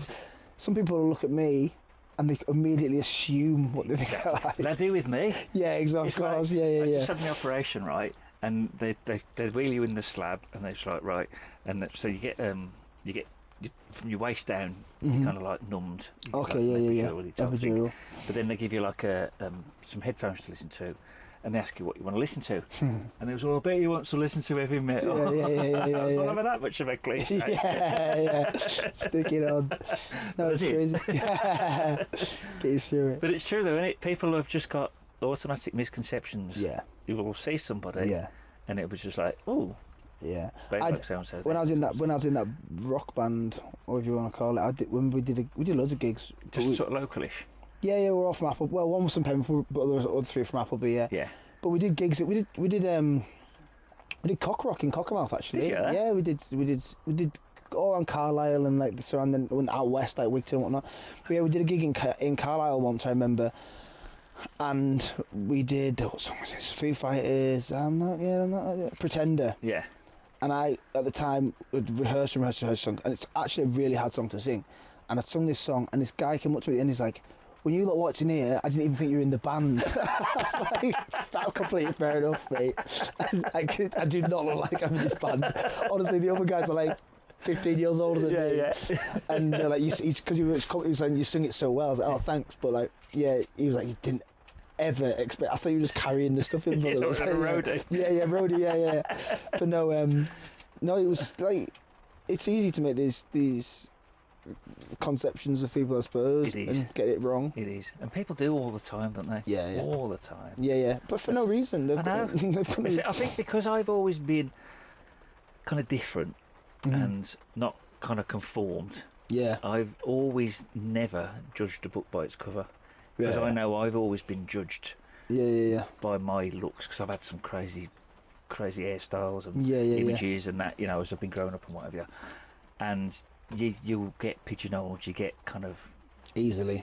So easily. I have always made sure that I will never, ever just take everybody as they are. Yeah, that's and then you meet so many fabulous people. That's why I think I meet so many people. Yeah, and that's why I genuinely think as well that so many people remember me, because it's like you're I'll speak to the most random of people, and I'll speak.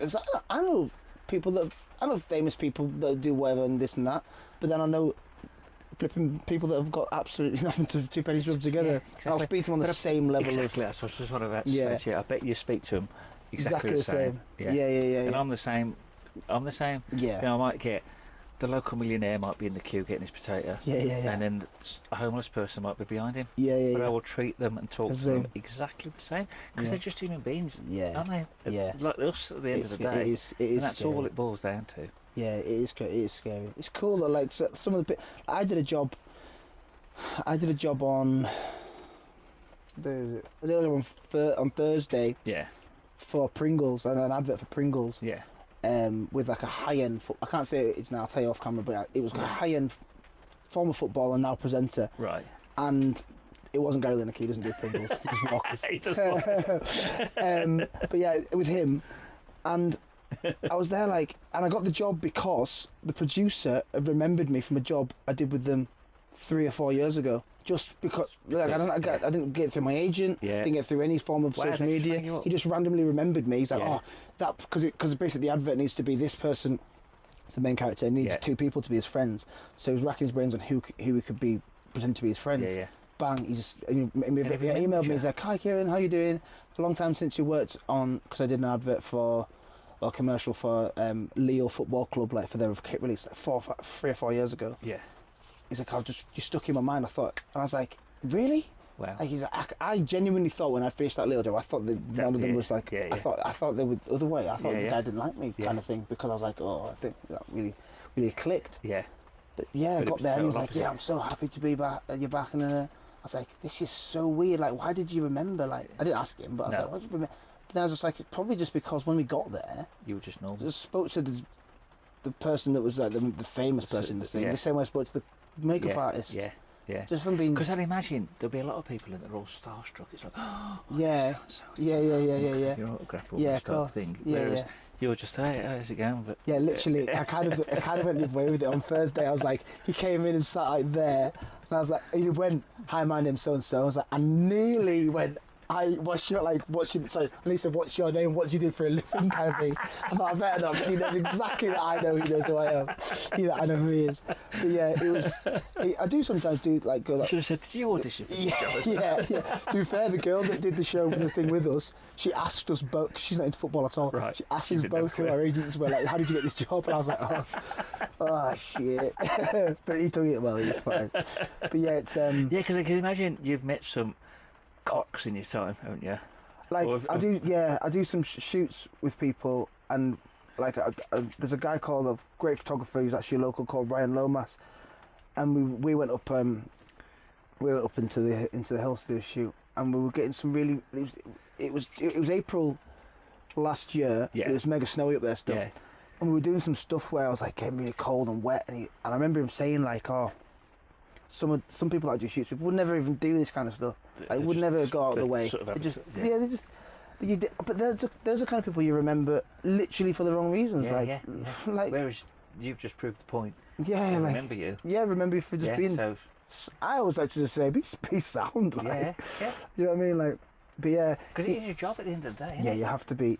When people say like, it's not who you know. It's not what you know. It's who you know. But it's not what you know. Who you know. It's who knows you. Because it doesn't matter who you know. Yeah. I know King Charles III, but he doesn't know who I am. Like, it doesn't matter who you know. Exactly. It's who knows you. Like, exactly. In my industry anyway. In my field anyway. So, it's not easy, and it looks glamorous. I remember a lot of my friends were like, "Oh, it must be so cool. You meet these people. You do this." And when you're on shoot, half the time you're cold and hungry. Yeah. Like it's not fun. And it's fun, but it's not. It's very similar because I've had very limited experience in front of the camera. Yeah. And it's very similar, like you say, to the filming as well. Because that's what I was going to say to you earlier. You know when you said that you got that gig literally off. You did one audition, didn't you? That was the Italian. Italy, one, yeah. Well, years ago. This is when I was a teenager. There was it it was an advert, and they wanted drummers for this film. And Cool. It was a film that was being. It was quite a biggish kind of film. Mm-hmm. They wanted people with the Birmingham accent that could play the drums. So it was like perfect. Went to the audition, and you just had to like play the drums. And there was just a snare drum, so I just went a bit mad. There was all these other drummers there, and I thought I'm never going to get through. Got through to the next sort of stage. Yeah. Next stage, you get called to. So we went back to. So it was all in hotel sort of reception, in one of the rooms of a hotel. Yeah. The next week, you get called back, and it was in the same hotel, and you'd have to do a bit of a improvisation-y type thing. So, On the drum? No, Okay. acting-y type thing. Okay. I'd never done any acting apart from playing the fool at school. Yeah. So it was kind of like, so I think you had to, they gave you a bit of a thing to say what you had to do, and you had to be high. You had to roll a joint and be high. Yeah. So I smoked then, so I rolled a 3 skin sort of not a normal cigarette. It was just it was just a normal bucket. Yeah. And then I went into, and you could smoke inside in them days, so we were going right back. So I pretended to be off my head, on weed, and then did so much stumbling about, and you had like, I think it was a director, a couple of producers, about 7 or 8 people on this table. And it's just you, and you know what it's like, don't you? Horrible. I mean, I can still remember it now. This is like 40 years ago. And it's kind of like, so yet again you think, there was none of this, you waiting, you're not going to this room, it was just like, okay, thanks. And they take all your name and address. And then about 2 weeks later, I get a script through the bloody post. Get on. So it was like, so then I had to read this part, and they said, oh, you've been shortlisted for this, blah, blah. And then I had to read this part, and then I went in again, and then this time there was the actual actors, the proper actors that were going to be there, because we were like kids. Yeah. Kind of, it was like a marching band thing, but then there were actors. I can't even remember what their names were, but they were, they were on telly. Yeah, they were famous actors. Yeah. And they were there, and you had to do it with them. And I bombed out after that. I didn't get called back. Oh, okay. But it was kind of interesting to think that I had to go through sort of 3 processes. Yeah, just to whistle you down. Whereas you kind of got that one. Yeah. It's scary. It can work. It can be the way. Got a bit of a what's it dilemma? It's all kicking off in that. Blue tack's overheated. There we go. Spot on. There, back to it. Just a bit of a malfunction here in the Caravan of Love, but we're back to it as if nothing happened. Yeah, so it's kind of crazy, like you say with the auditions, it varies between everything. Do they? Massively. So even still, you'd still have a sort of similar process there. You get 2 or 3. Sometimes it depends what stage the people are and how desperate they are and how they need, and if they need someone tomorrow or. Right. So I get auditions sometimes, and they were like, "Can you do an audition?" Luckily these days, when you've got these, you can do an audition. I could do one here. Yeah. Whereas even when I started. That must be weird, though. It's so weird. But even when I started, you didn't have iPhones in like 2007. Yeah. So, and the quality wasn't good enough then. So like we had to go down to London, and people would be travelling to London with no job because they're an actor. Yeah. Oh God, it's all going off. Need to get some stronger blue tack. Yep, the Caravan of Love is falling apart as we speak. There, that should do it. See, if you're watching this on YouTube instead of listening on Spotify, you'd be watching this in real time. Right, here we go again. Yeah. So you got like people go down to London. Bear in mind they haven't got a job, proper job, but they've got like waitering jobs here and there because they need to keep free time to be able to audition and do jobs. So they get on minimum wage, but then they're having to pay for a train down to so and so to do an audition to then get told, "Oh, I sound no." Yeah. It must have been horrible. I did an audition as soon as I came back from Liverpool. My first audition, I drove to Liverpool, got a call back. So I drove to Liverpool after a night shift. Got there, obviously 2 hours. Got there, went in 10 minutes, sung a song, did a little bit of script, came back out the room. She came straight away and says, "Okay, thank you. We'll see you. We'll not on your way," kind of thing. I was like, I have a sleep. Like, I'm living on, like, surviving on Red Bull. I was like, oh my God. Like, that was when it realized, not when I realised, but at that time I realised, like, this is what it's going to be like. Yeah, Like sometimes it's going to be like, you've, nope. you've got to have a thick skin, haven't you? It's an industry where you get told, it's like modelling. Like I've done a lot of modelling as well, and not bad with the boys, but with the girls, like, nope, you're too fat. Yeah. No, you're too thin. Yeah. No, you're not short enough. No, you're not tall enough. Yeah. Or no, you're not. Like it's this industry that I like, the acting thing. That's kind of one of the only industries where you can be told, no, you're too brown. Yeah. Or you're not white. I mean, or we need a white guy. Yeah. Or we need a black guy. Yeah, yeah. But that's fine for me because it's worked. Yeah, yeah. And what I am, mixed race and 6 foot. Yeah. That's like the most sought after at the minute. Is what people want. So it's kind of, and it's kind of the only industry where you could sort of say that without being not- offending. Yeah, because going back to the Bob Marley film, Facts. That's what you know, need. you need the black guy Yeah. or a mixed race guy. Well, when I went You to don't Italy, need they needed a black guy. Yeah, They needed a black guy, and I was a black guy. Yeah. Well, there's 50, 60 people auditioned, but they needed a black guy, Yeah, and yeah. I was a black Yeah. guy who auditioned for it. Yeah. So and it like I say, couldn't you work. can't be offended because No. you know So it works for everyone. Yeah, There's- you know, and there's the thing roles for roles Yeah. for people and Literally. jobs. And Literally. it's the way of the world, isn't it? Yeah. So, It's I don't mind that at all. It's completely fine with me. Like, it's worked for me, and I mean, I never complain of what if I want to change something about I look like. I mean, I don't know.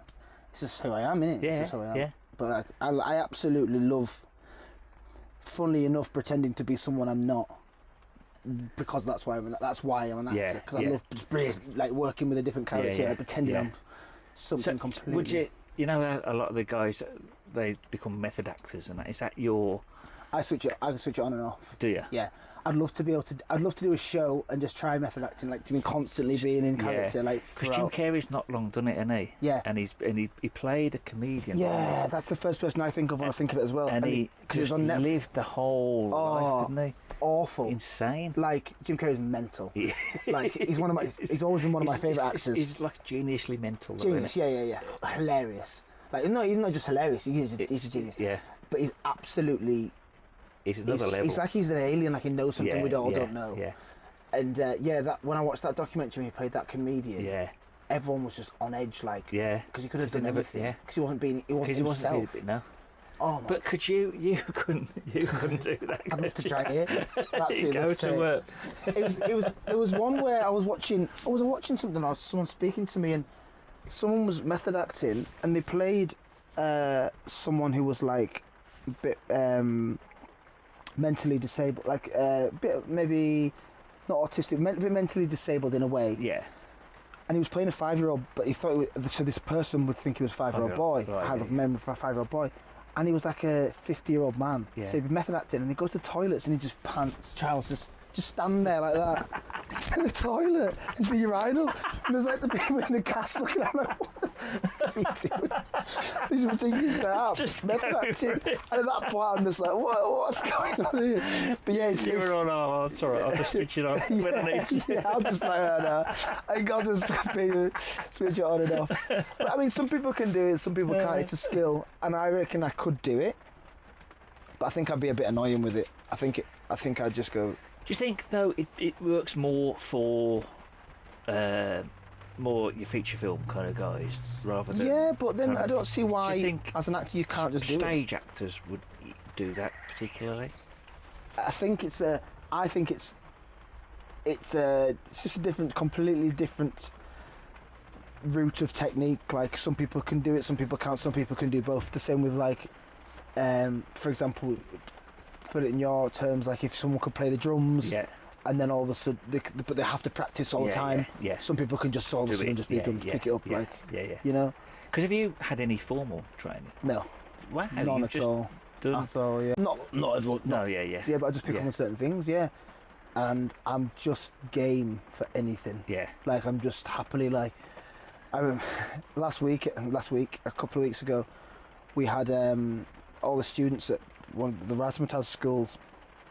Their parents came in for the last day of term. Yeah. So they're all stood in a circle, and all the parents are stood with them. And my sister's doing the talk about how good the students have all been and blah blah blah. Yeah.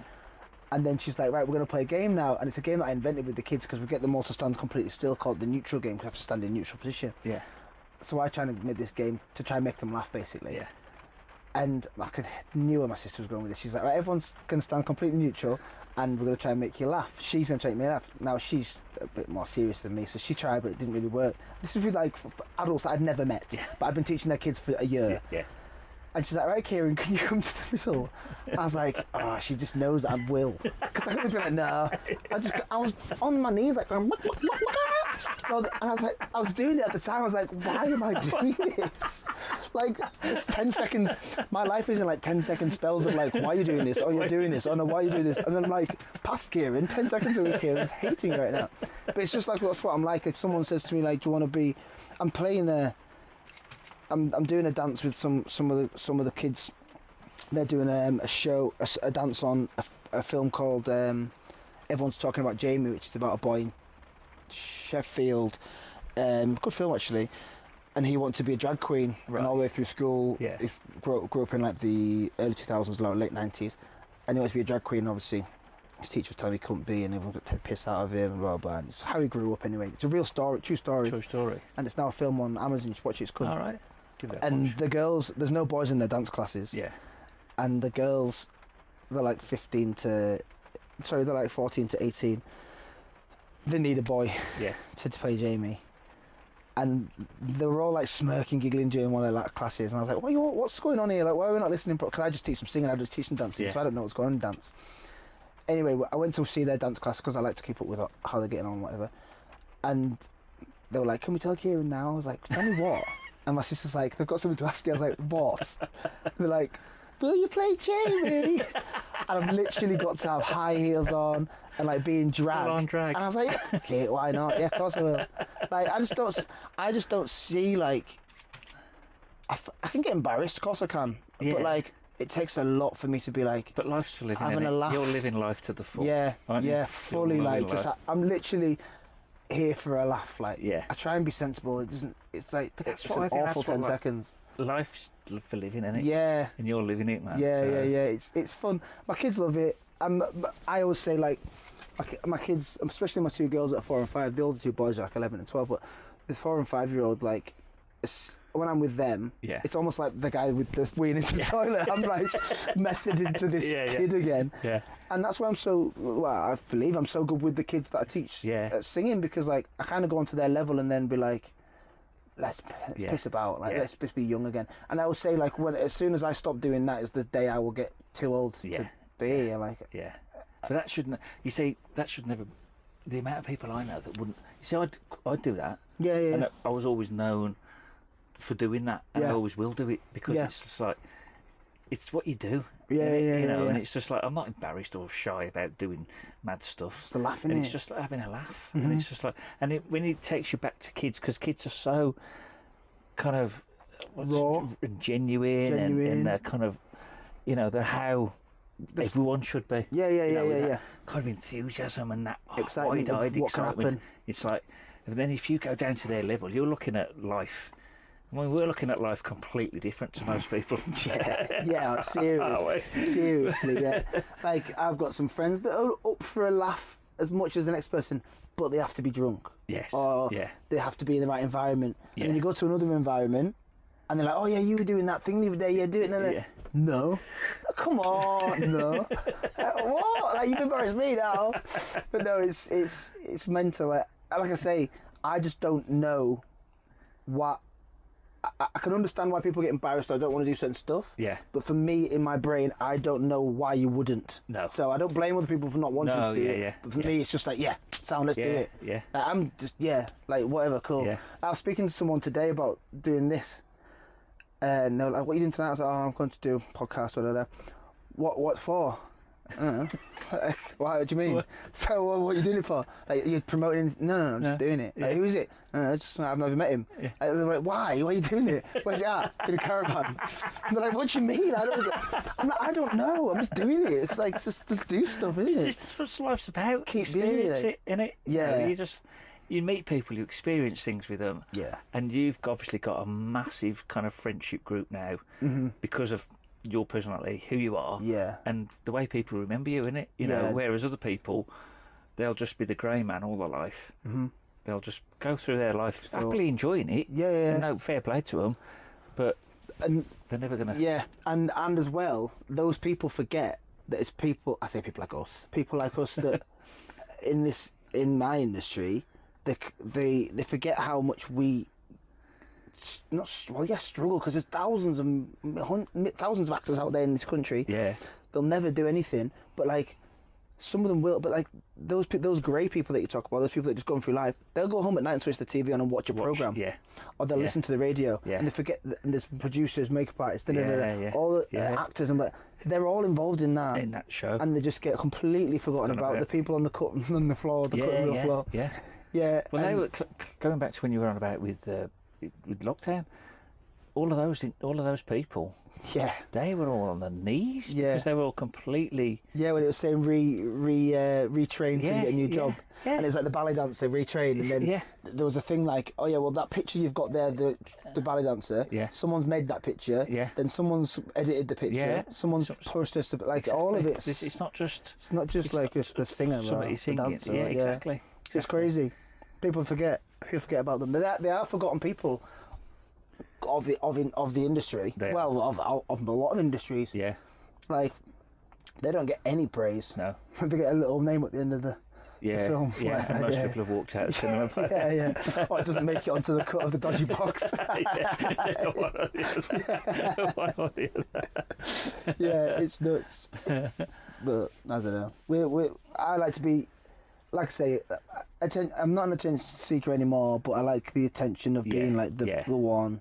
The main. But I think you've got to be. I think anyone in your industry, there is that sort of.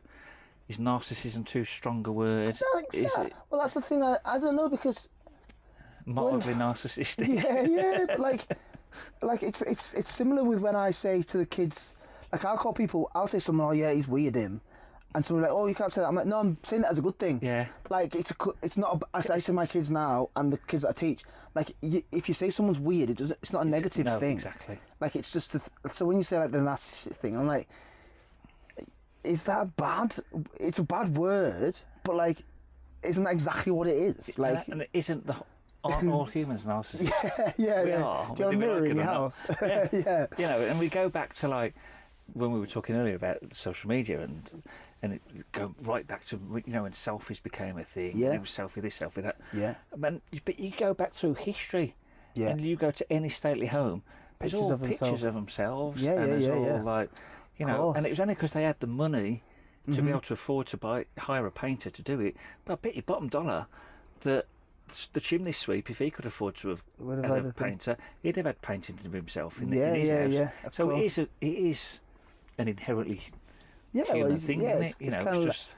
I was going to say self-respect thing, but it's kind of like a keeping up to date with your own being, I suppose. Yeah. Kind of. Some people just like it more than others. Very much so. And my mum does.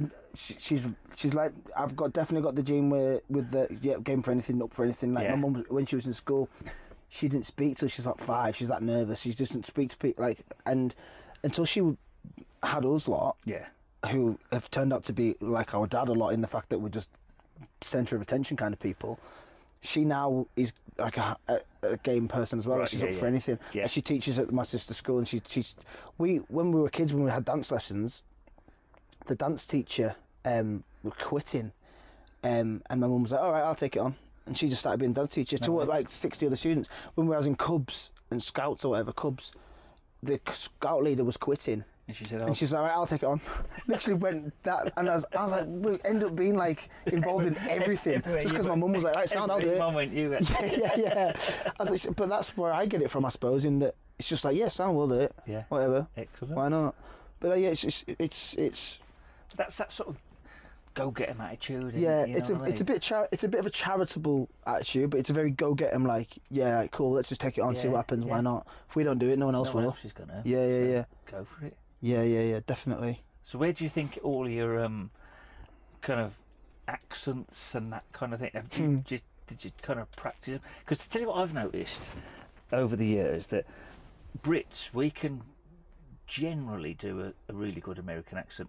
Yeah. Probably not so much the different states, because I think different states have Like a Texas, like a deep south. And New York's completely different. New York, bagels, coffee. Do you know what I mean? Yeah. But then, you try and find an American that can do a good British. Oh, yeah. Oh, I was watching a video, literally, I think it was last night, and there's an American doing a British accent, and it was, I don't know what it sounded is. tragic.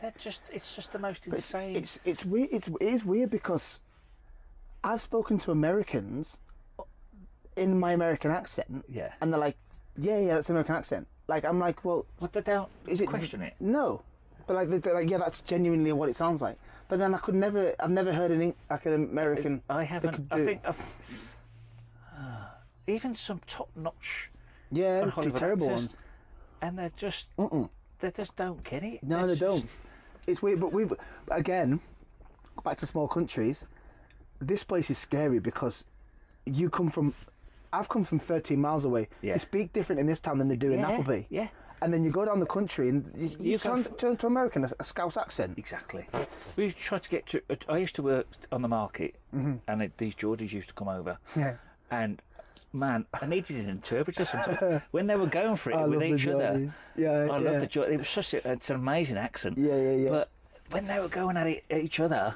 And then they're kind of trying to get you, because we were literally right next door to one another on the market, and I got to know them we were working with them for about 10 years, so I really got to know them well. But even after 10 years, when they were deep in talk, I just couldn't. Just the odd word. I remember when I first moved to Newcastle, I was a glass collector in a club called Bijou because my brother was a DJ there, and so I really got friendly with the bouncers, and the bouncers were all like big, burly Geordie, thick Geordie, like thick Geordie accents. Really nice geezers, all hard as fuck, proper good guys. And I was leaving once, going home, like literally 4 in the morning, whatever, when the club had shut. And this Geordie bouncer was like, "I need me a tea. Watch what you're doing." And I was like, "What do you mean?" He's like, "Watch what you're doing." I was like, "What do you mean? Watch what I'm doing?" But that's just a Geordie thing to say. Watch what you're doing, mate. I was like, "That's so mental of a thing to say to someone. Like, watch what you're doing. I'm going home." Like, but it's just their way of saying, see in a bit, yeah. Or like even like when I'm down in London. I make a point of it in London, saying hi to people in the streets. I'll be like, hiya now. But like, I'll be like, now then. And they're like, what?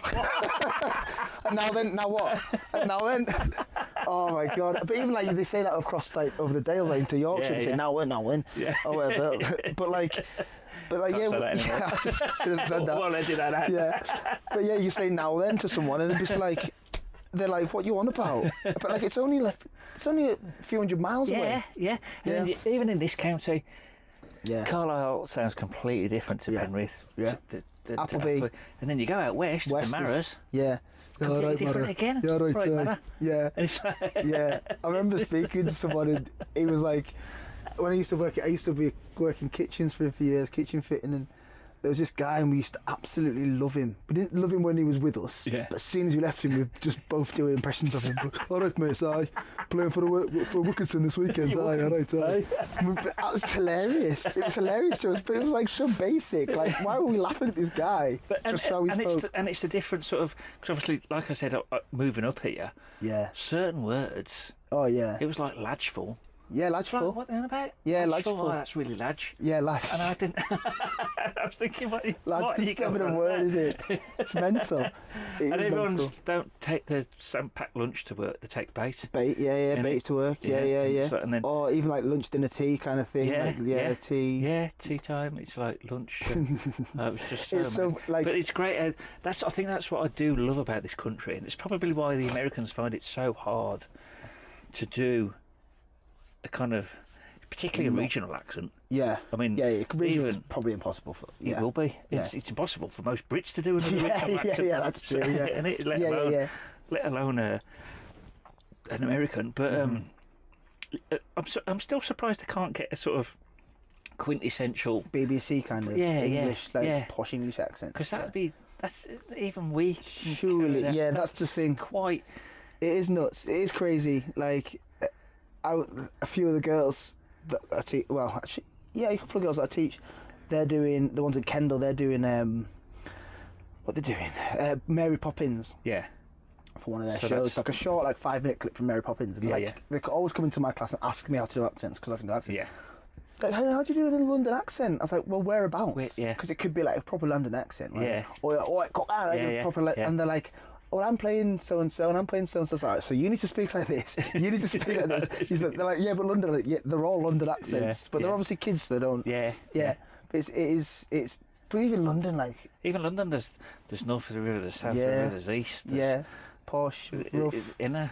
Yeah. It's mental. It is so funny. It is, but it's great as well, though, isn't it? Oh, it's funny because I don't know if it's a I don't know if it's a mixed race or a black thing. I don't know, but my dad does it. Yeah. And whereas I'll be in Newcastle, and my accent will twang a little bit. I'll be like, "Where are you?" and all that, blah blah. And then I'll come back here, and I'll talk to a farmer. Yeah. And I'll be like, "I know then what's crack. I know what you mean. I like I." And then I'll go to flipping Leeds, and I'll speak with a little bit of a Leeds twang, and I'm like, but then I think, because people like they take the mick out of you for that kind of stuff, but it's the same as wearing a different, wearing your clothes differently, or just adapting to where you are. Yeah. You're not fully just going into this accent. You're just twanging it a little bit so that people understand. Yeah. But then because with the whole patois thing, when I speak sometimes now, I'll end up speaking patois every now and then into middle of sentences. Yeah. Just because that's a thing that we do. With patois, that's how it works, kind of when you don't. So what will you do that at home, or just? I do it to my kids now a little bit every now and then, but just because I want them to kind of pick up on a bit more of it. Yeah. I do it to my best mate Luke, who's gay and white and flipping like Does Cumbrian. He do it back? Yeah, well, he actually wants to learn it, yes. So I'm constantly doing a little bit of patois, and he'll be like, "Taras." Rush on that. Yeah, he does. He does. He's like, "Oh, bomber clap." No, yeah. So I do a little bit there, and then like I want to speak to my dad now. I never used to as a kid, but because it was always a bit embarrassing. Because I'm from here. Yeah. So, but he'd always speak it to us like in bits of sentences. Yeah. But now when I'm an adult, like older, and whatnot, I'll do it a bit with him. But yeah, it's just I think I've had this conversation with one of my mates who he was Jamaican, and he's like fully black Jamaican. Yeah. He's from Leeds, but. And I said to him, like, do you reckon it's... Because I've noticed he did it as well, like, started speaking a bit more. Yeah. I was like, do you think it's just because we're getting older that it's kind of more like... You just do it more? Because it's, I don't know, it's a weird one. Because I never ever did it as a kid, ever. So it's just kind of... Just kind of falling into... Just kind of like, you haven't made a conscious effort? No, I never made a conscious effort to do it. Just kind of every now and then I'd be just saying more and more. Yeah. That's why, it's nuts. And it's funny because I did it to one of my daughters the other day, not even thinking. Yeah. And I said, I can't remember what I even said. And she was like, what? I said it again. She's like, what are you saying? I didn't even think I was speaking English. I was like, oh, sorry, I completely forgot. Like, that. I was like doing something while I was trying to speak to her and said it to her. She was like, what are you even saying? Like, I was like being possessed or something. But yeah, it's just one of those things, isn't it? So it must have really stuck when you were younger, mustn't it? Yeah, subconsciously, it must have it must literally. There. And now it's just kind of seeping out, isn't it? Yeah, it's weird. It's so weird. But I mean, it sounds well cool. So I'm happy with it. It is. It's kind of like one of the most coolish, chill kind of ways of speaking in the world, isn't it? Yeah, it's so it is so, and it just takes you. Here we go, straight back to Jamaica, doesn't it? It's just like it's but I suppose a lot of the Caribbean, like Barbados, is very kind of similar, isn't it? It's not as patois. No. I've never been to Barbados. I've never been, but like even when I hear like the likes of like Rihanna, like with a lot of I've watched a lot of like stuff with Rihanna in it, like obviously her entourage and family and stuff, and you can hear a lot of that. Doesn't sound anywhere near as strong as it doesn't, does it? No. But I don't know if it's just that area of where she's from or whatever. But yeah, I know Jamaica's because I suppose there's going to be regional. There's probably regional variations, one side of the island to the other, I'd imagine. Yeah, 100%. It's got to be, isn't there? Yeah. I mean, if there's a regional variation between Appleby here and 10 miles down the road, there's got to be, isn't there? Definitely. There's got to be. So have you done any sort of voiceovers then? As I did a voiceover for a... what's it called? Like an office. Basically, all the offices get together and they have like a meeting. Yeah. And they needed a voiceover for. It was basically the theme was aeroplanes, like flying on holiday kind of thing. Right. Yeah. And they needed hello, this is so and so speaking of it like the posh, like a air flight attendant kind of. Yeah. we'll be flying at 30,000 feet, and all that kind of crap. Was that for an I did advert? that was for a job in North Lakes. Oh, was it? Yeah, I've done that. I did a radio show. I don't even know how old I was. This was years ago. For like BBC Cumbria or some Cumbrian, quite big BBC thing anyway. Yeah. It's for like a like the Archers kind of vibe. Yeah. I did that, and I've never. But my accent, like I write a lot of poetry, and I do the poems, and I'll hear them back. I'm like, I wish someone else would just read this, because my voice is just so neutrally like Right. nothing to it. It's kind of varies so much, and I say certain words, and I say some other word differently. Yeah. So I don't think my voice is. Well, I wouldn't say not strong enough to do a voiceover, but I've definitely met people in the industry that have got a voice that is literally. Yeah. That is a voice you want to listen to. Well, and it is though, isn't it? It's Yeah. like you hear some people as voiceover, but like Brian Blessed. Yeah. I've got a mate I did a show with last year. It was Christmas Panto in Preston. Yeah. And he played the king. I was his jester, and he's a big guy. Yeah. And he like He a was big that- Brian Blessed kind of guy, you know. And his voice is perfect for that. Yeah. And it's like, and I think I tell you what I do like now as well is that there's a lot of, on television, in the last maybe 10, 15 years, regional accents have become popular a thing, haven't Yeah, they? yeah, You know, yeah. I think probably, would you say it started with Big Brother when it first started? Yeah, with There was the voiceover guy. Yeah, he got that job because of the way he said chickens. Is it? Yeah, he Is said it? chickens. Yeah, because obviously these have the little chickens, didn't they? Yeah.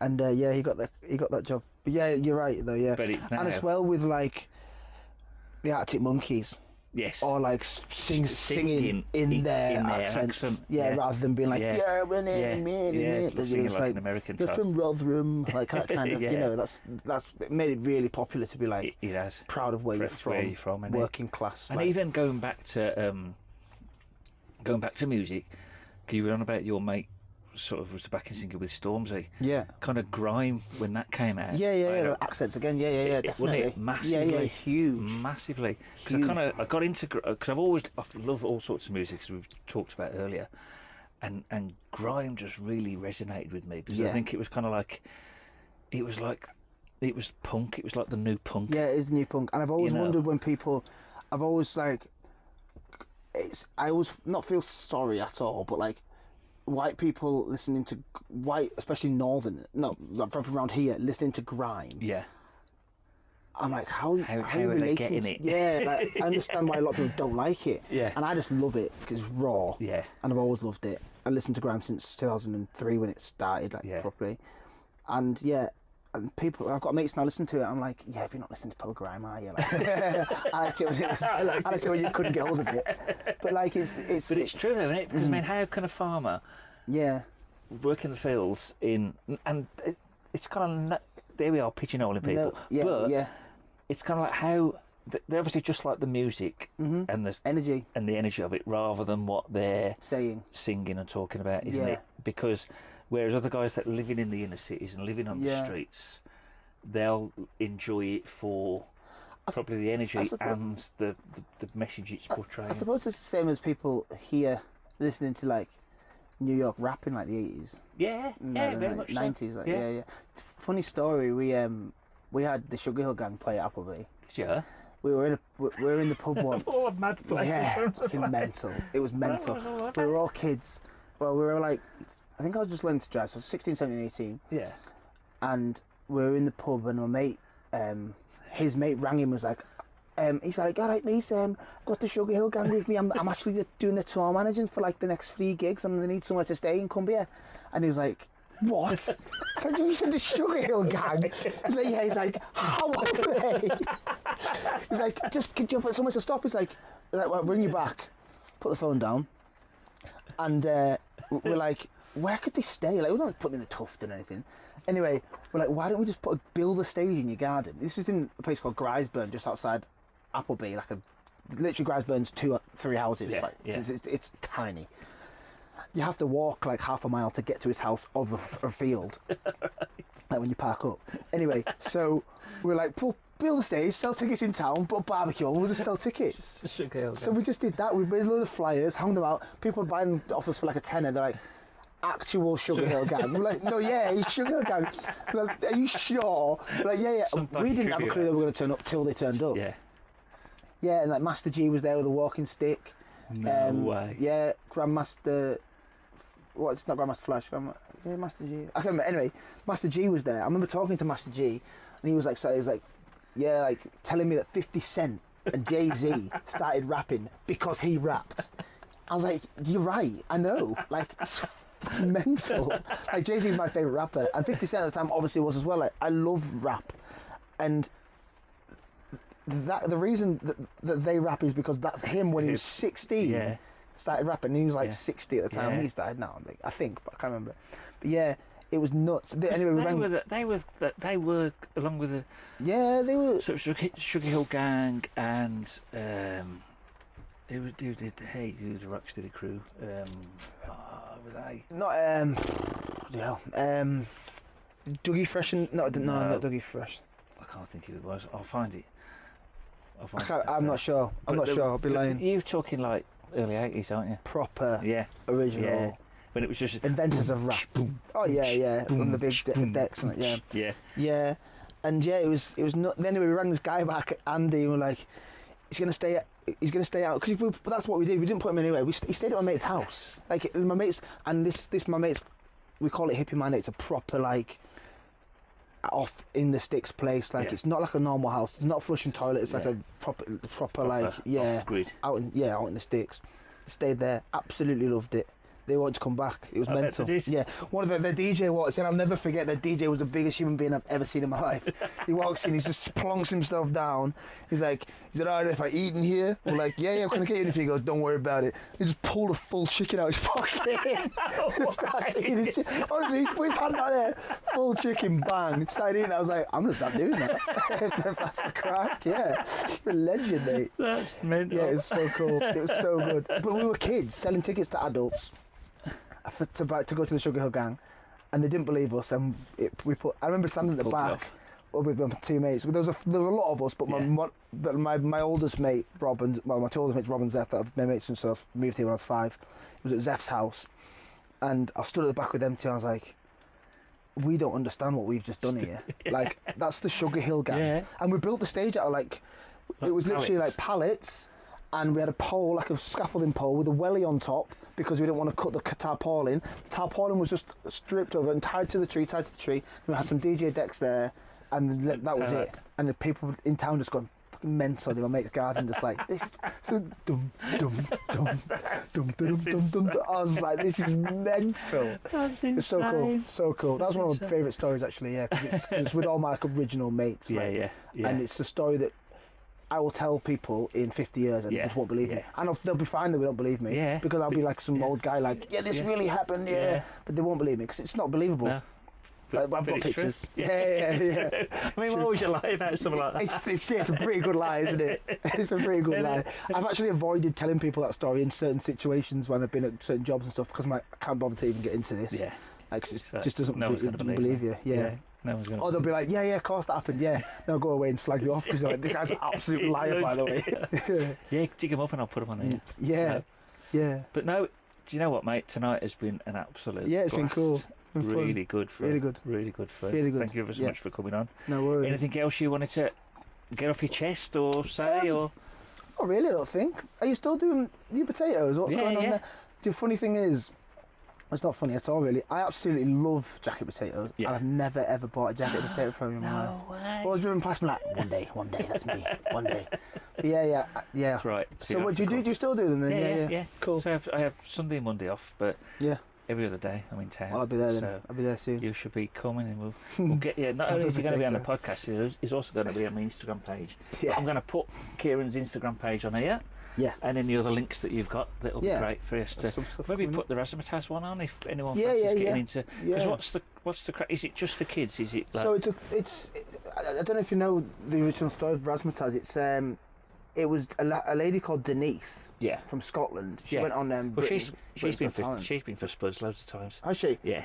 She went on not Britain's Got Talent. So she went on Dragon's Den, but she lives now in. She lives in Stainton. Stainton. Yeah.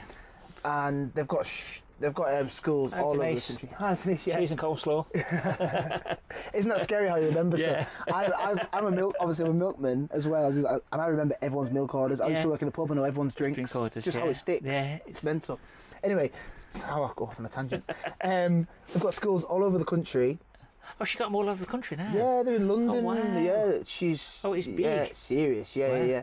But my sister runs the one here. Yeah. And she's actually become really good friends with Denise, and now works in the office with. Yeah. And high up in the office now. Yeah. But yeah, it's the youngest kids are like newborns. They do mini tots. Right. To tots. Yeah, yeah. In Appleby they do tots and toddlers or whatever, and then 4, and the oldest is like 18. Right, so it's up to kind of 18. So if any adults listening fancied getting into acting, what would be your advice? Now that you've got the option to use your phone for it's got a good camera. The camera quality on an iPhone that you can get, the highest camera quality, is too good for what agents want. Right. Because the files are so big. So the camera quality on an iPhone is completely fine for doing auditions and taping, and just constantly tape yourself, mess around, have fun, have a laugh. Have fun. Be yourself. Yeah, like Be someone different. Don't try and get an agent. Just Don't try and get an agent. There's no point. There's no point having an agent, but there's no point in wasting your time trying to go out there and get an agent. If an agent wants you, you'll end up running into one. Yeah. Or you'll find an agent will find you. But don't be like, I see so many people, especially on modelling pages and agent pages, looking to get into acting. Yeah. Anyone did it? Like, what do you mean get into it? You're into it. Yeah. That's it now. You're here. It's the same with modelling, and you Yeah, see a yeah. lot of blah blah blah. My daughter's beautiful. Yes. Yeah. Send us 50 quid. And Yeah, more. yeah, scary. And it's I did a few pictures. I've modelled since I was 18, Yeah. so I've met all the weirdos. But I did some pictures in Manchester. Got these pictures taken. Then he sat me down in an office and says, "Right, here's all your pictures I've been taken today. These first 4 are for free. If you want the rest of the portfolio, Yeah. here's your prices." And it was like £540, and then most of it was like 1,000 something. Jesus Christ. And I think he thought I was trying to get into modelling because he offered me all this stuff, and I was like, I sat in the office by myself, Yeah. which is what another little kid would be if like a girl. Yeah. Like that. Yeah. And he was like, I was like, how long have I got to decide this? He goes, he literally went, "We've got to decide in the next 2 minutes," kind of thing. And just went on his phone like this, looked at me as if to pressure me into making the decision there and then. And I was like, "Are you being serious? Like, you asking someone to part with £1,000 over a 2-minute decision?" Yeah. I was like, no, I don't want it then. So he's like, "Right, well, I'm just going to make a phone call." He went out the office and just left me with it for like 5 minutes. Came back. Have you changed your mind, kind of thing? I was like, "No." So can I leave now? He's like, "Yeah, you can go." Then he sent me the pictures, and then So you got them 4. got the You did 4, get the 4 and then I messaged him back saying thank you, gave him all the spiel, whatever. Yeah. And then he's like, for the because it was like 50 quid to get these pictures taken or something. And he says, "Get your £50 back, or I can send you like 5 more pictures." And I was like, "Well, it's 5 more pictures, 70 pictures, whatever. 50 quid, you've wasted my time anyway." Yeah. And I was already in Manchester, so. But that's But like you say. It's exploiting straight away. It is exploitation. Can you imagine if a 15, 17-year-old girl was there. Yeah, exactly. Wanting to make it in the industry, and all of a sudden she's got mum's card. Yeah. It's crazy. It is, isn't it? It's total exploitation. Yeah. And like you said, if you are, if you write for it, it'll happen. They'll find you. Won't Yeah, they? they'll find you. Just like we said earlier, like, you can't go wrong just being sound to people. You'll always come. You're not gonna be 99 years old being sound all your life and be like, "Oh, well, I've been very nice all my life. Nothing's happened." No. Things will happen to nice people, like they do. Yeah. And be out there. Someone says do something. Someone says do something. Do it. If someone says, "Do you fancy doing this show or this?" Don't be like, "Oh." Just be like, "Yeah, well, have a laugh, go for it. What's the worst that can happen?" Yeah, exactly. What's the worst that can happen? Exactly. You might embarrass yourself for 2 minutes, but then as soon as that's over, you're getting into the role. I say this to the kids. I say this to the kids all the time. Like, no, you're not embarrassing yourself. The only people you're embarrassing yourself to is the people that will be embarrassed themselves, because people only laugh at people because their judgment is because of their judgment. Yes. Whereas if they were doing something, they're the quiet people because they expect other people to laugh at them. And that's why I don't like. It's all well and good having a laugh with people and laughing at people with them. Yes. But as soon as they're on stage or the roles reverse, I know so many people that are like piss takers and like constantly winding people up, being annoying, being horrible people, because their perception of people is what they think. Exactly. Do you know what I mean? Exactly. So annoying. But I don't let them be. Exactly. We'll just carry on being us. We'll just carry on being perfect. Yeah. Perfect people. Well, mate, I've thoroughly enjoyed myself, man. Mate, thanks very much. Fantastic. Thank you. Thanks for coming on. No worries. So, another great episode of Spud Life, even though I say so myself. Mm-hmm. If you wouldn't mind giving us a like and subscribe, you know what to do if you liked it. Don't worry if you didn't, just don't bother. So, stay tuned for more, and we shall be back soon. Thanks, guys. Speak to you soon. See you later.